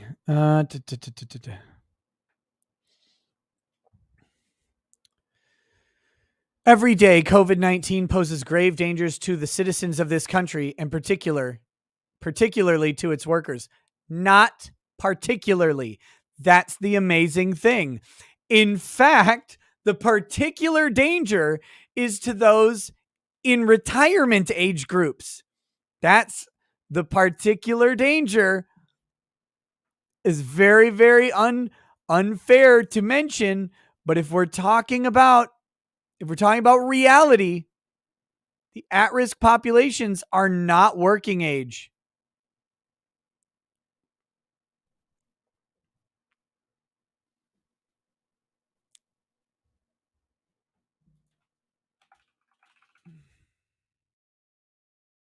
Let's see. Provisional counts. This is from the CDC. Whoops.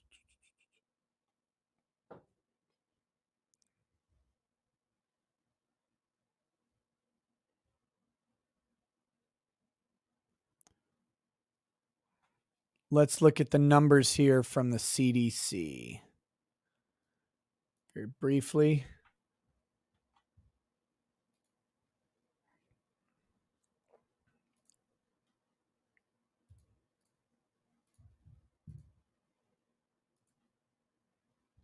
Here are the CDC numbers. I'll make this bigger for this part.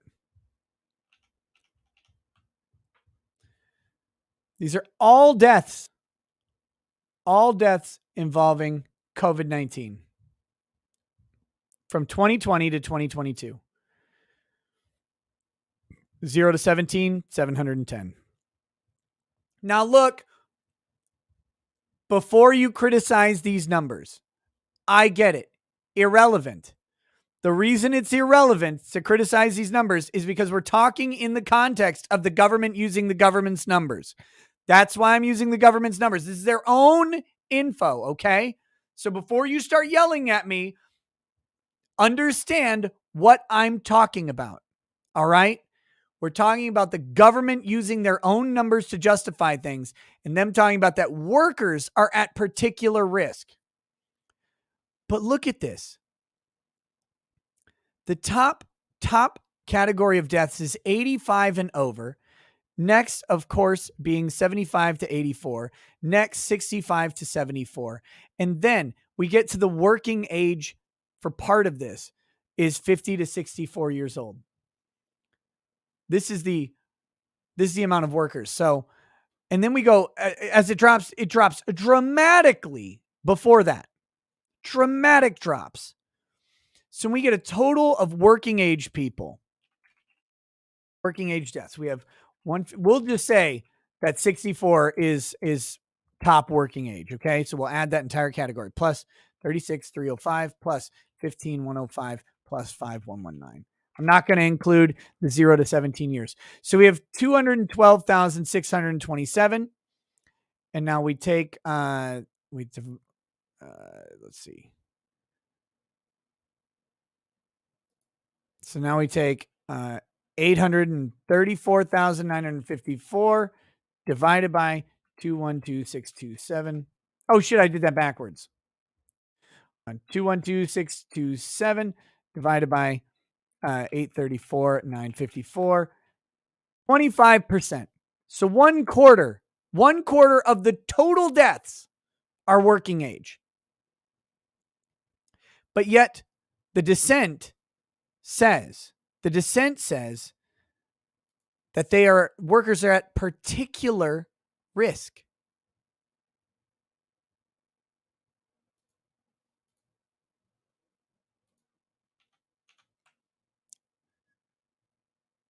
This is, of course, this is the lie. This is the lie that they bought into. And of course, Breyer bought into the lie because Breyer's an idiot. Sotomayor doesn't even know what she's doing, literally doesn't even know where she is. And Kagan, well, Kagan is a statist communist in regards to health issues. All right.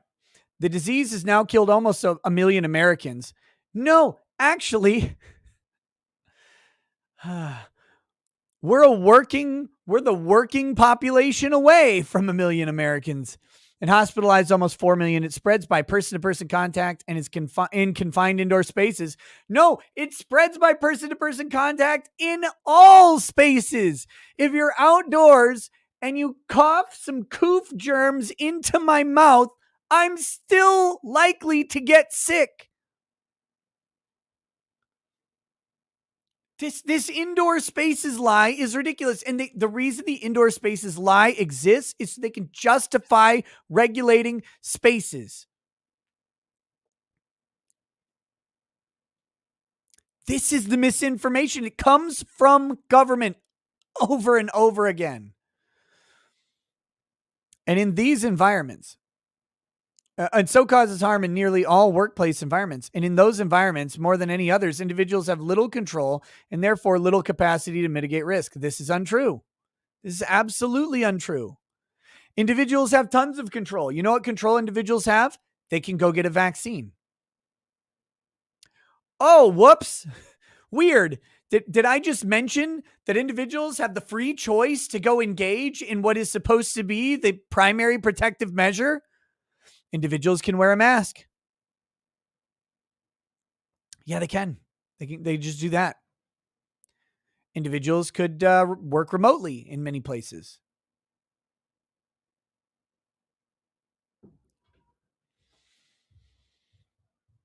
COVID-19, in short, is a menace in work settings. COVID-19 is just a menace. The proof is all around us. Since the disease's onset, most Americans have seen their workplaces transformed by the state. The state shut them down. The state forced them to shut down. That's not transforming the workplace. That's the state imposing its will on the free market. Catchy says, absolutely marvelous rant about censorship at the beginning. Oh, thank you. Thank you. So the administrative agency charged with ensuring safety and health and safety in workplaces did what Congress commanded it to. Took action to address COVID-19's continuing threat in those spaces. OSHA issued an emergency temporary standard requiring either vaccination or masking and testing, except it didn't require vaccination or masking and testing. They were exempt. Employers were exempt from having that alternative. The standard falls within the core of the agency's mission to protect employees from grave danger that comes from new hazards or exposure to harmful agents.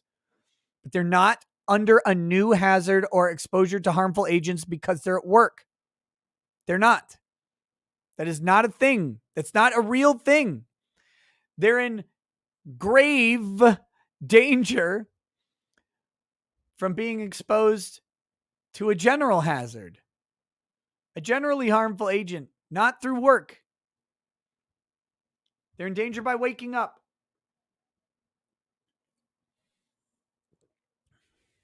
All right. OSHA estimates, and there's no ground for disputing, that the standard will save over 6,500 lives and prevent over 250,000 hospitalizations in 6 months' time. Less than 3 days worth of statistics. Yet today, the court issues a stay. Remember, Breyer's out there saying that we had 700. He was wrong on this, but he's saying we have 750,000 hospitalizations today, the day of the hearing. Today, 750,000 people. So you're going to prevent 1/3 of that day over 6 months? 84 million rights infringed. Yet today, the court issues a stay that prevents the standard from taking effect. In our view, the court's order seriously misapplies the applicable legal standards, and in so doing, it stymies the federal government's ability to counter the unparalleled threat that COVID-19 poses to our nation's workers, acting outside of its competence and without legal basis. That's literally how you should be describing yourself. The court displaces the judgments of the government officials given the responsibility to respond to workplace health emergencies. We respectfully dissent. I don't really want to keep reading their their ruling there. Let me find the other one.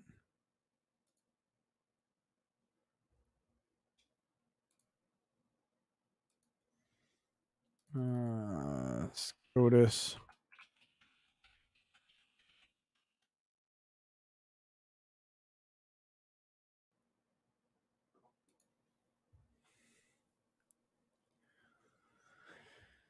We got to. Let me pull up the other one.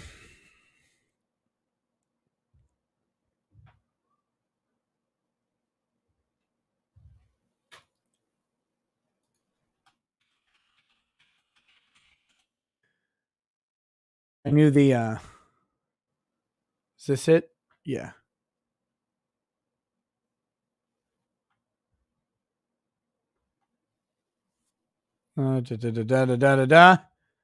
Okay. Get up in this window here.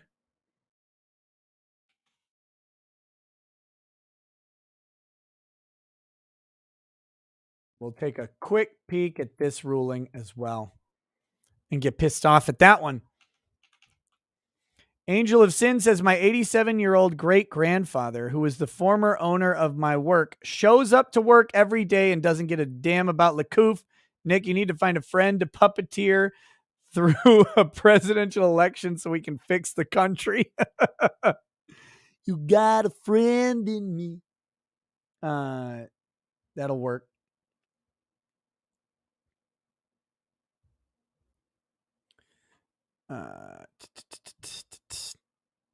Let's see. Share this one. Nope, this one.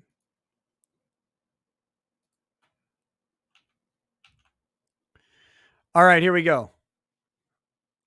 So this is the healthcare worker mandate, which, as I said, they upheld this mandate. They allowed this mandate.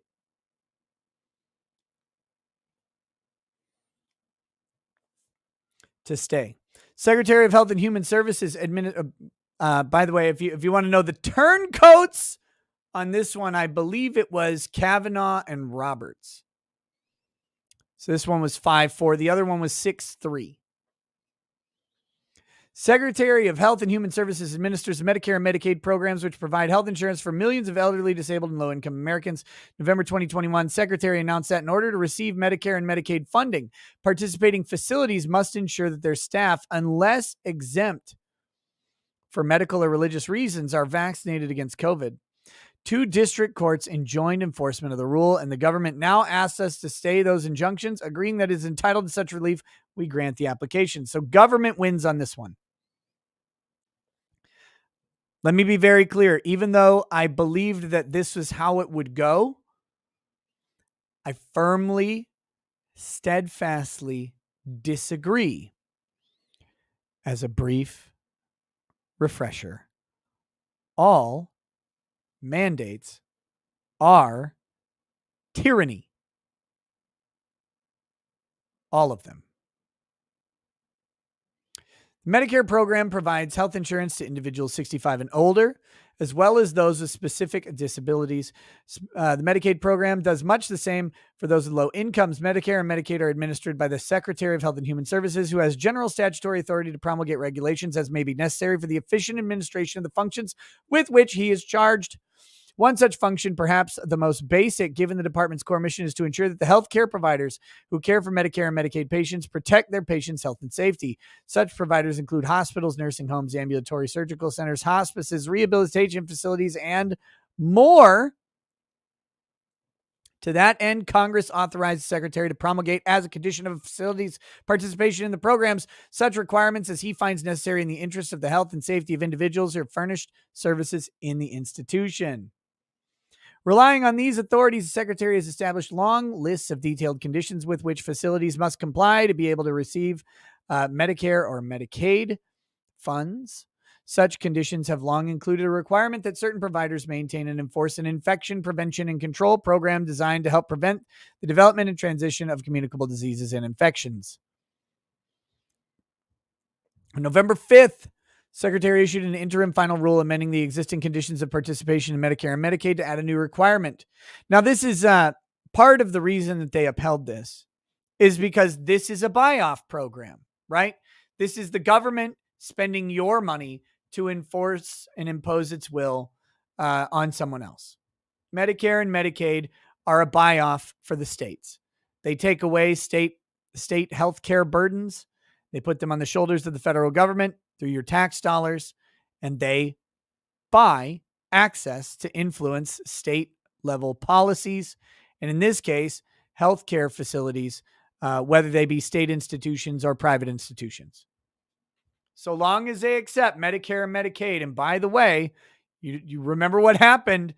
Oh, I don't know, back in 2010 when they did a massive expansion of Medicare and Medicaid, which again was a huge buy-off to the states. It's how they actually got that heinous bill passed. Obamacare was passed because they paid everybody off by changing the way Medicare and Medicaid payouts would go out and bringing tons more people under the umbrella of these programs.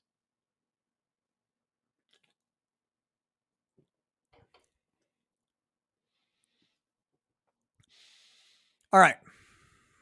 That facility, ensure that their covered staff are vaccinated against COVID-19. The rule requires providers to offer medical and religious exemptions and does not cover staff who telework full-time. A facility's failure to comply may lead to monetary penalties, denial of payment for new admissions, and ultimately termination of participation in the programs. Secretary issued the rule after finding that vaccination of healthcare workers was against COVID-19 was necessary for the health and safety of individuals to whom care and services are furnished, which actually doesn't make sense when you realize what they're saying. They're saying that the nurse getting vaccinated will stop the patient from being sick. But the nurse getting vaccinated doesn't fully prevent transmission to or from the nurse. And YouTube, that's a scientific fact.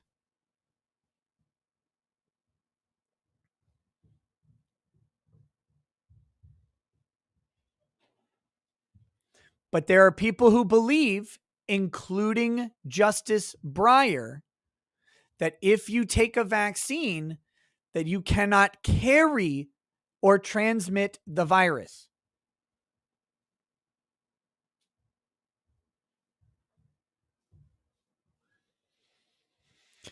In many facilities, 35% or more of staff remain unvaccinated that's just a citation. And those staff, the secretary explained, pose a serious threat to the health and safety of patients. So again, remember, under this existing thing, a vaccinated doctor who contracts COVID and has COVID but is asymptomatic can come into work. But an unvaccinated worker who is healthy and does not have COVID is a risk. That's what this says. That's the practical effect of this regulation. And that fact alone should tell us how ludicrous this actually is.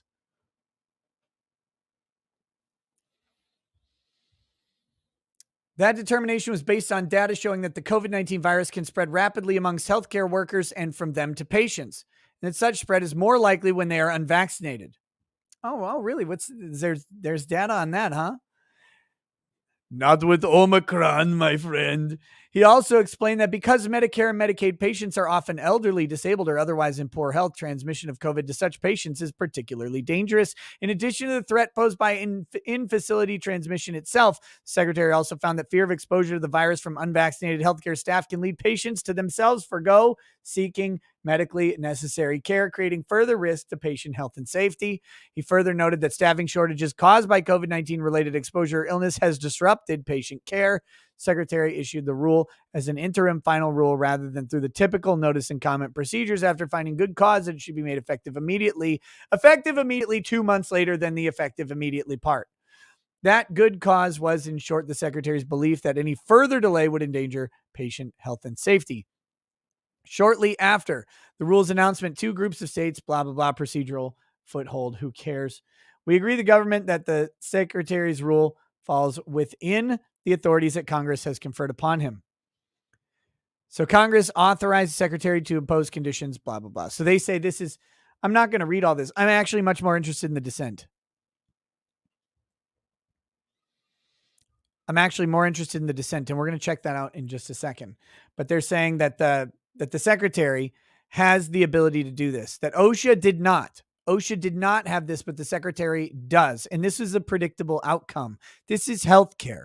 This is the realm of healthcare, and this is the regulation of healthcare in the purpose of providing healthcare to people who are vulnerable. This is why it was predictable that this was going to go through. Okay.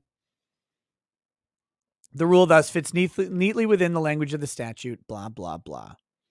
See what other subheading they have here. Again, we're gonna finish up this segment, read the super chats, and log off because it is it's one of my kids' birthdays today. So we're gonna get done. They were gone when I started the stream, but they're home now, and there's cake. We also disagree with respondents' remaining contentions in support of the injunctions entered below. First, the interim rule is not arbitrary and capricious. Given the rulemaking record, it cannot be maintained that the Secretary failed to examine the relevant data and articulate a satisfactory explanation for his decisions to impose a vaccine mandate instead of a testing mandate, require vaccination of employees with natural immunity from prior illnesses, and depart from the agency's prior approach. The reason that you can't do this is because they'll say, because he did, and then he determined, because that's the authority he has. He doesn't have to make correct decisions. He just has to make decisions. Other statutory objections to the rule fare no better. First, Justice Alito takes issue with the Secretary's finding of good cause to delay notice and comment, but the Secretary's finding that accelerated promulgation of the rule in advance of the winter flu season would significantly reduce COVID-19 infections, hospitalizations, and deaths. So you say. We cannot say in this instance that 2 months the agency took to prepare a 73-page rule constitutes delay. 73-page rule should not take 2 months for an administrative. Honestly, let's be very clear on this.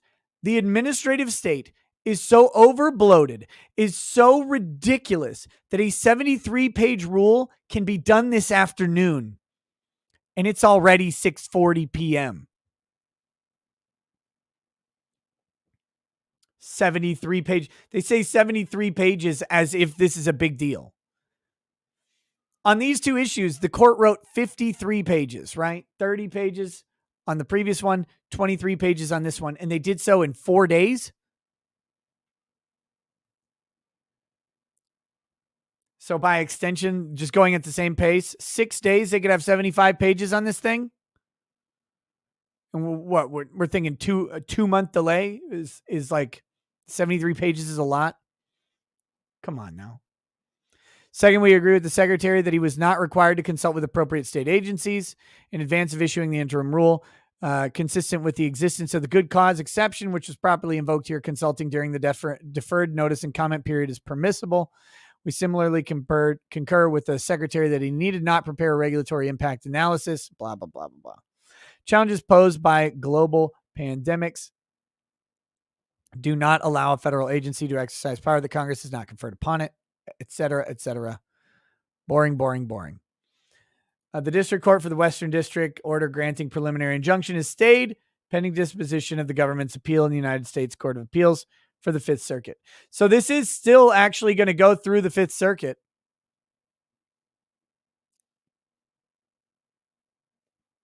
And will also potentially go through the Supreme Court as a matter. This is on the preliminary injunction. It's important to note that the other one's a preliminary injunction too.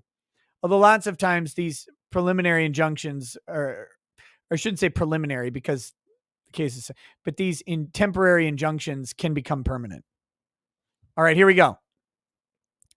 Thomas, Alito, Gorsuch, and Barrett dissented from this. So again, Kavanaugh and Roberts. But let's read the dissent. This is what I'm actually interested in here, because I'm interested in the liberty position, if it exists. I don't know if their position is based on liberty. Let's check.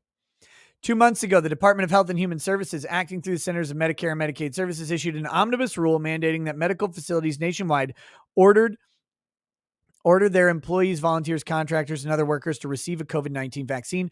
Covered employers must fire non-compliant workers or risk fines and termination of their Medicare and Medicaid provider agreements. As a result, the government has effectively mandated vaccination for 10 million healthcare workers. 2 district courts preliminary enjoined enforcement of the omnibus rule, and the government now requests an emergency stay. Because the government has not made a strong showing that it has statutory authority to issue the rule, I too would deny a stay. To obtain a stay, the government must show that there is reasonable probability that we would grant cert, a fair prospect that we would reverse the judgments below, and a likelihood that irreparable harm will result from denying a stay. Because there's no real dispute that this case merits our review, our decision turns primarily on whether the government can make a strong showing is likely to succeed on the merits. In my view, the government has not made such a showing here. Government begins by invoking 2 statutory provisions that generally grant CMS authority to promulgate rules to implement Medicare and Medicaid. First, it authorizes them to publish such rules and regulations as may be necessary to the efficient administration of the functions. The second authorizes them to prescribe such regulations as may be necessary to carry out the administration of the insurance programs. Oh, there you go. So they're saying that under the statute that they invoke, this is just about the maintenance of the agency itself, the administrative part of it. The government has not established that either provision empowers it to impose a vaccine mandate. Rules carrying out the administration of Medicare and Medicaid are those that serve the practical management and direction of these programs. Such rules are necessary to administration if they bear an actual and discernible nexus to the program's practical management. Here, the omnibus rule compels millions of healthcare workers to undergo an unwanted medical procedure that cannot be removed at the end of the shift. To the extent that the rule has any connection to the management of Medicare and Medicaid, it is at most tangential.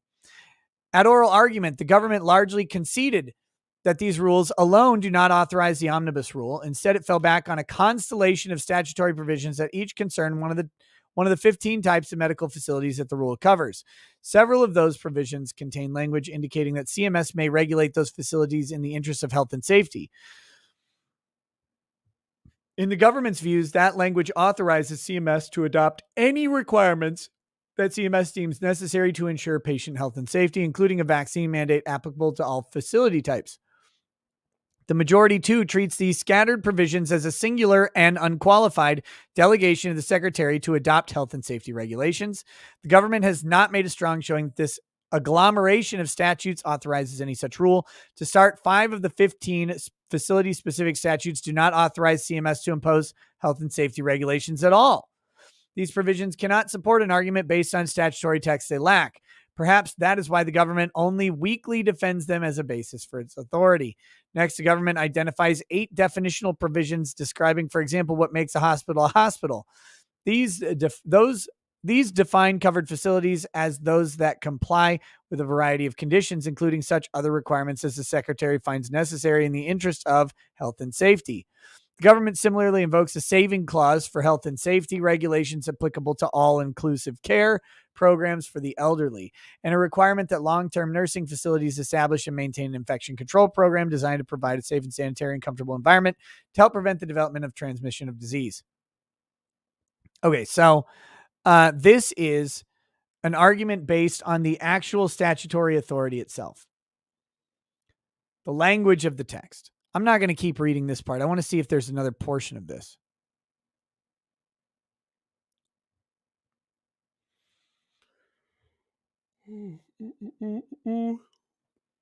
For its part, the court does not rely on the government's proffered statutory provisions. Instead, it asserts that CMS possesses broad vaccine mandating authority by pointing to a handful of regulations. To begin, the court does not explain why the bare existence of these regulations is evidence of what Congress empowered the agency to do. What's up? I told you to find out. Yeah, that I could ask you. Okay. Yeah, let me wrap up. Yeah, she's waiting for you. Okay, I'll be done. That's why I asked you to tell her I'll be done in just a minute. All right, we're going to have to finish this up real quick here. So anyway, the regulations provide scant support for the sweeping power the government now claims. Of course it does. Vaccine mandates were not part of the contemplation of either of these industries. Either one. Court also invokes a regulation requiring hospitals to implement programs that govern the surveillance, prevention, and control of infectious diseases, as well as a few regulations that require infection and prevention control programs at some facility types. But many of these infection control regulations, like the infection control program set out at 42 USC 1395I, are far afield from immunization, specifying requirements for aseptic techniques and housekeeping services. And insofar as they do touch on immunization, they require only that facilities offer their residents the opportunity to obtain a vaccine, along with the opportunity to refuse it. These regulations are not precedent for CMS's new-founded authority mandating that all employees be vaccinated. Finally, our precedents confirm that the government has failed to make a strong showing on the merits. So basically, the main gist here is that, and then Alito has his own. So that was Thomas's dissent. Here's Alito's dissent. It's not super long, but we won't read it. Here, let me summarize. I'll summarize it this way. Despite what the government said, the statute itself doesn't actually say they can mandate vaccines. In fact, the reference to immunization that exists is one that applies to residents, and it's to offer them the opportunity to take or refuse it. The mandate goes beyond the scope. I will say that under OSHA, it's well outside of the scope of OSHA, but it is a generalized, not workplace specific issue. Under CMS, we actually have a different thing because CMS is in healthcare. This is a healthcare related thing. And I think it is potentially within the overall scope of it. However, they have pointed out that the statute itself doesn't authorize this.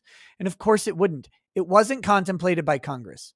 This has to come from Congress. And if it comes from Congress, they should be hung from the rafters by their feet doing Cirque du Soleil. But at least let the tyranny come from the elected body, not the appointed administrative state. All right, we're going to burn through super chats, and then I'm going to go eat some cake. Here we go. Sir Ian says, first ever live super chat in Richard's voice. Deus Volt, Your Honor. Constantinople, here we come. Sir Ian says, first ever live chat. Oh, he did it again. That was twice. Gotcha, buddy. The intern of war says, Nick, how many states are just going to make it part of their law like they did here in Illinois? 27 of them, or not 27, 23 of them, however many liberal states there are. Not a band account says, who is sexier, you or uncivil law? Oh, definitely uncivil law. Go have sex with him. Kyan Rennell says, I'm dumpster bro in dumpster bro voice. Take a swig of whiskey.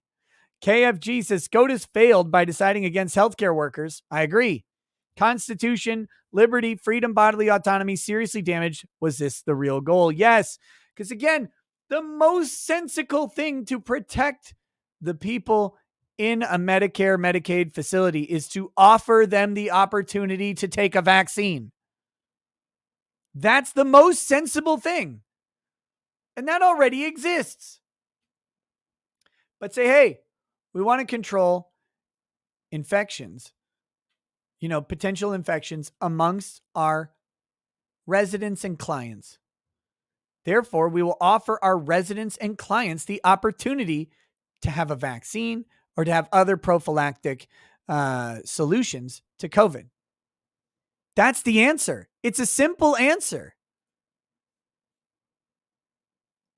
Because CMS isn't about the workers. It's about the people. And you can give the opportunity for the people. That existed. If that was the thing that Biden said, oh, we need all these facilities to offer free vaccinations to any resident or Medicare, Medicaid patient, nobody would have a problem with that, to offer free vaccinations. No one would have a problem with that. That's well within the expected work of of Medicare and Medicaid facilities already, and they already did it. Rottweiler says, but Dr. Fauci, peace be upon him, says he's the science. We should trust the experts. Derek Bomanek says, correct opinion. Biden deserves this proverbial force suppository of an L. Tyler Wise says, based on the healthcare worker mandate, what does that mean for federal contractor mandate? Will we suffer the same fate? I don't think so. I don't think so. I don't think Kavanaugh would be in on the federal contractor mandate. Christopher says, I just wanted you to know that when submitting a police report for an assault, I had to use the term nipple rubbing, and the cop knew exactly what I was referring to. Cheers, my friend. Yes. Yes. Dapple Darling says, I tested positive. I have bad cold symptoms. I was told to quarantine and get rest, only giving the infusion if symptoms started 2 days previous. RIP. Tyler M., welcome to lawyer status. Nick Rekieta, sexy feet, says in Richard's voice. Nick Rekieta has the cutest feet in the world. They're, so tasty, you know. Tom Bamore says, hey, Rekieta, what's the difference between George Floyd and Jeffrey Epstein?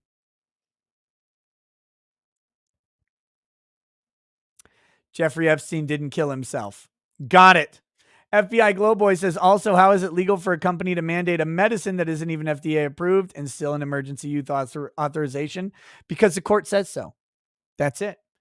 A bunch of asterisks says, actually, it is illegal under the Privacy Act, which also includes HIPAA. I'm a clinician, so I have to know this law. C Red Dot says, does this ruling against OSHA open the door for lawsuits regarding the ADA and the denial of medical exemptions?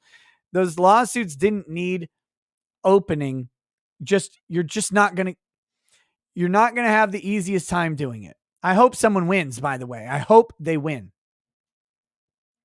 Anger on the Red Angel says, if employers aren't covered under HIPAA, what stops your boss or company asking about your last pap smear or colonoscopy or turn your head and cough exam? Nothing.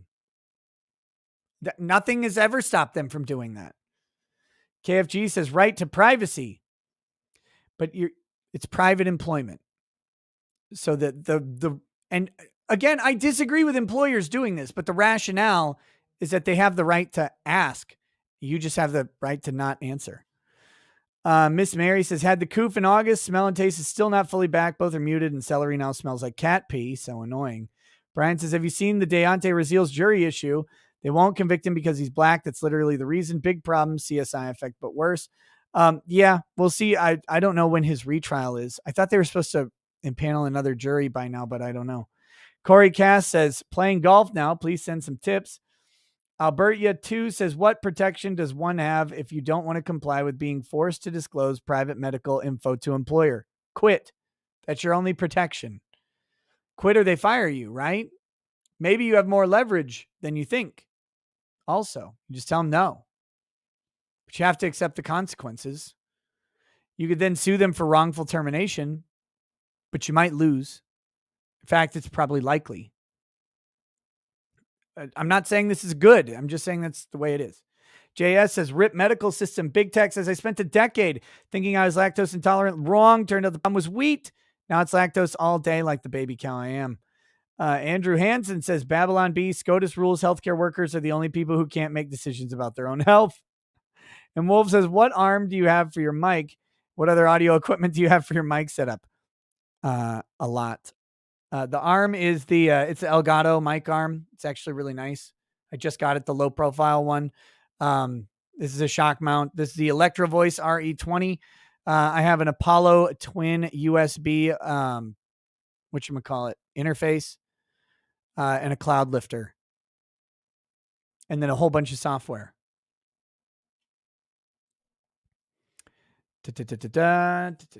Lauren Peace has been lactose intolerant for years. Ice cream brand Lactate is delish. Coconut almond milk, disgusting. You will thank me. Okay, Harley says, ask your employer if once a month COVID vax is right for you. Brought to you by Pfizer. Mechanical Fluff says, big bonus for smallpox as immunization at least. TD says, Nick Hart Justice is charging $0 for this BS. I pay a $1 every time for an ammo eligibility check in California. Sounds like an infringement on Second Amendment to me. I agree. ADHD Engineering says, is that a Space Marine from the Salamanders chapters there? Chapter is the other one. Yes. White Scars is the other one. Dick Tracy says, why is your boy Uncivil so condescending to supporters? I don't know. Got to ask him. Segura P1 says, liable under religious accommodation. Maybe. Plaster Angel message retracted. Voimaz A says SIL is a healthcare worker. How will SCOTUS decision affect her? Who's SIL? Blue-Eyed Roof Curry in the base says there is a way to boomerang state laws, Medicaid mandates back onto those states' facilities, make them enforce exercise fitness, provide prescriptions and surgery, fund sex reassignment, bankrupt the complicit. No, only the secretary of CMS can do stuff like that, and they're not going to. Voodoo M says that sounds like heresy. Not a band account says we should compel gun ownership for the public good. 5027 says, I know our founding fathers owned slaves, but they still kind of hit the nail on the head with the Constitution. Let's not throw the baby out with the bathwater. Shout out to my boy Soros. He a fool for this one. Look, yeah, and I probably am going to stop because it's 7. I got to go. So I'll try and pick up the rest of them on tonight's show. But let me say this final thing about the founding fathers. The founding fathers created a system that allowed the existing slavery to go on, but it also provided the opportunity and ability for the people to reverse it. And that was always the wisdom of the founders, was it provided a mechanism by which you could change the controlling document of the land. The amendment process existed to remove from democracy that which we found abhorrent. And the fact that we have a court that preempted that has been only to our detriment. Those are my final thoughts on that. I'll talk much more about it later. I'll see you guys tonight, 11 p.m. Central Time, same channel. Peace. Peace.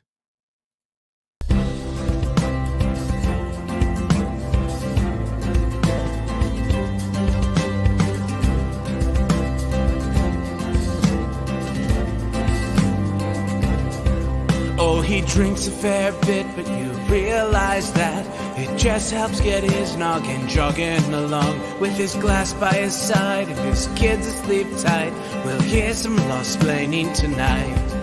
With his microphone muted, we'll laugh at this boomer until he explains it's all part of the plan. Watch his face become redder as he becomes meta, raging at idiots from Twitterland. From the white shores of Maine to the hills of Glenlivet, there's no one who explains the law better than Nick. So pour out a glass for the ones who have passed to make the law what we have now.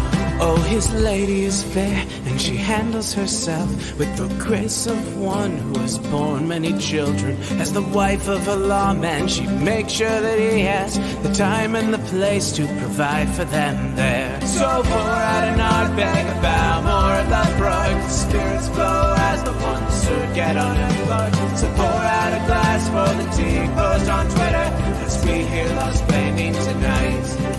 From the white shores of Nam to the hills of Glenlivet, there's no one who explains the law better than Nick. So pour out a glass for the ones who have passed to make the law what we have now.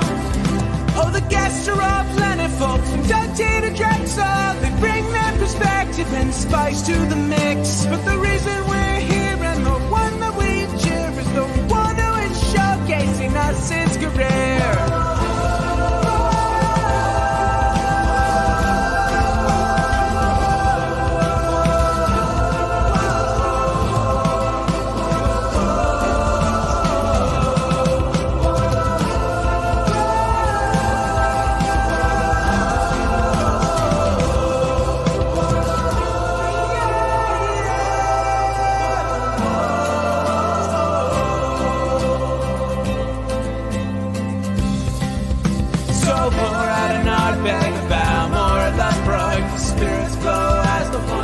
Get unemployed. So pour out a glass for the tea post on Twitter as we hear law-splaining tonight.